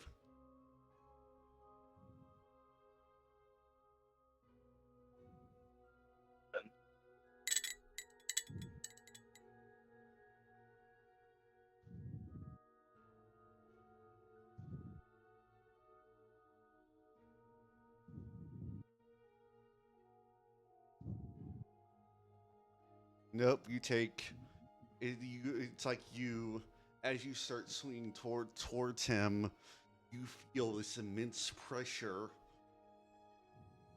as it feels like all your bones are being pressed and pulled in every direction. You take 37 points of necrotic damage. God, for Ooh. Silas, she's down. As you kind of fall unconscious.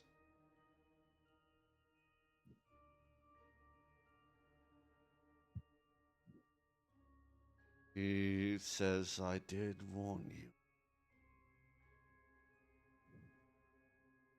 Oh, And you are back at 0 stress.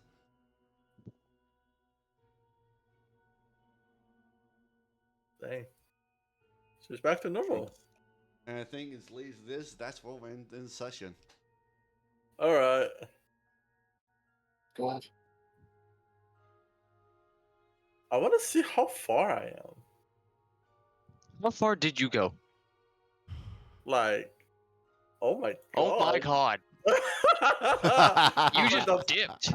But the funny part is, it is still within range for my Eldritch Blast. Hey, stay away from me. Say less. Oh, it's That crazy. is, Avila was thinking, like, I was like, okay, who would Avila realistically attack? It was Klaus. started off with Phalar because he was closest. Then it went to Latiar. Then she realized Otto was in the sky, so she was all like, if Otto attacks, she's about to just grab him and just take him straight down to the ground. Suplex. Yep. See, that's why Otto didn't know what to do. Pile driver. Because Otto, like, if Otto had a good intelligence roll, I think it was intelligence roll, right? And figured out Avira was attacking his teammate, he might have attacked her. And then he might have been cooked. I don't know. She was low health anyway. I would say last thing is Silas gonna walk over, pour a potion down your throat, and he's gonna whisper something to your ear as you come to. Good old secret.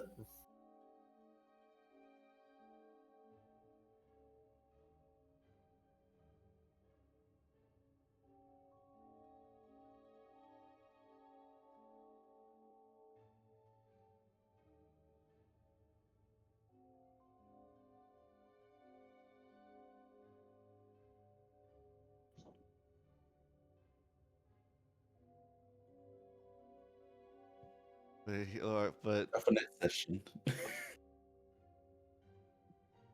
but he pours a supreme one, so you are healed. This plus 20.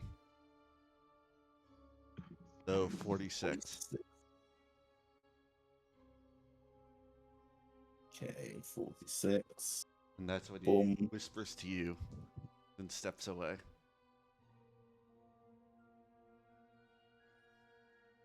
She starts getting up as she just rubs her head slightly.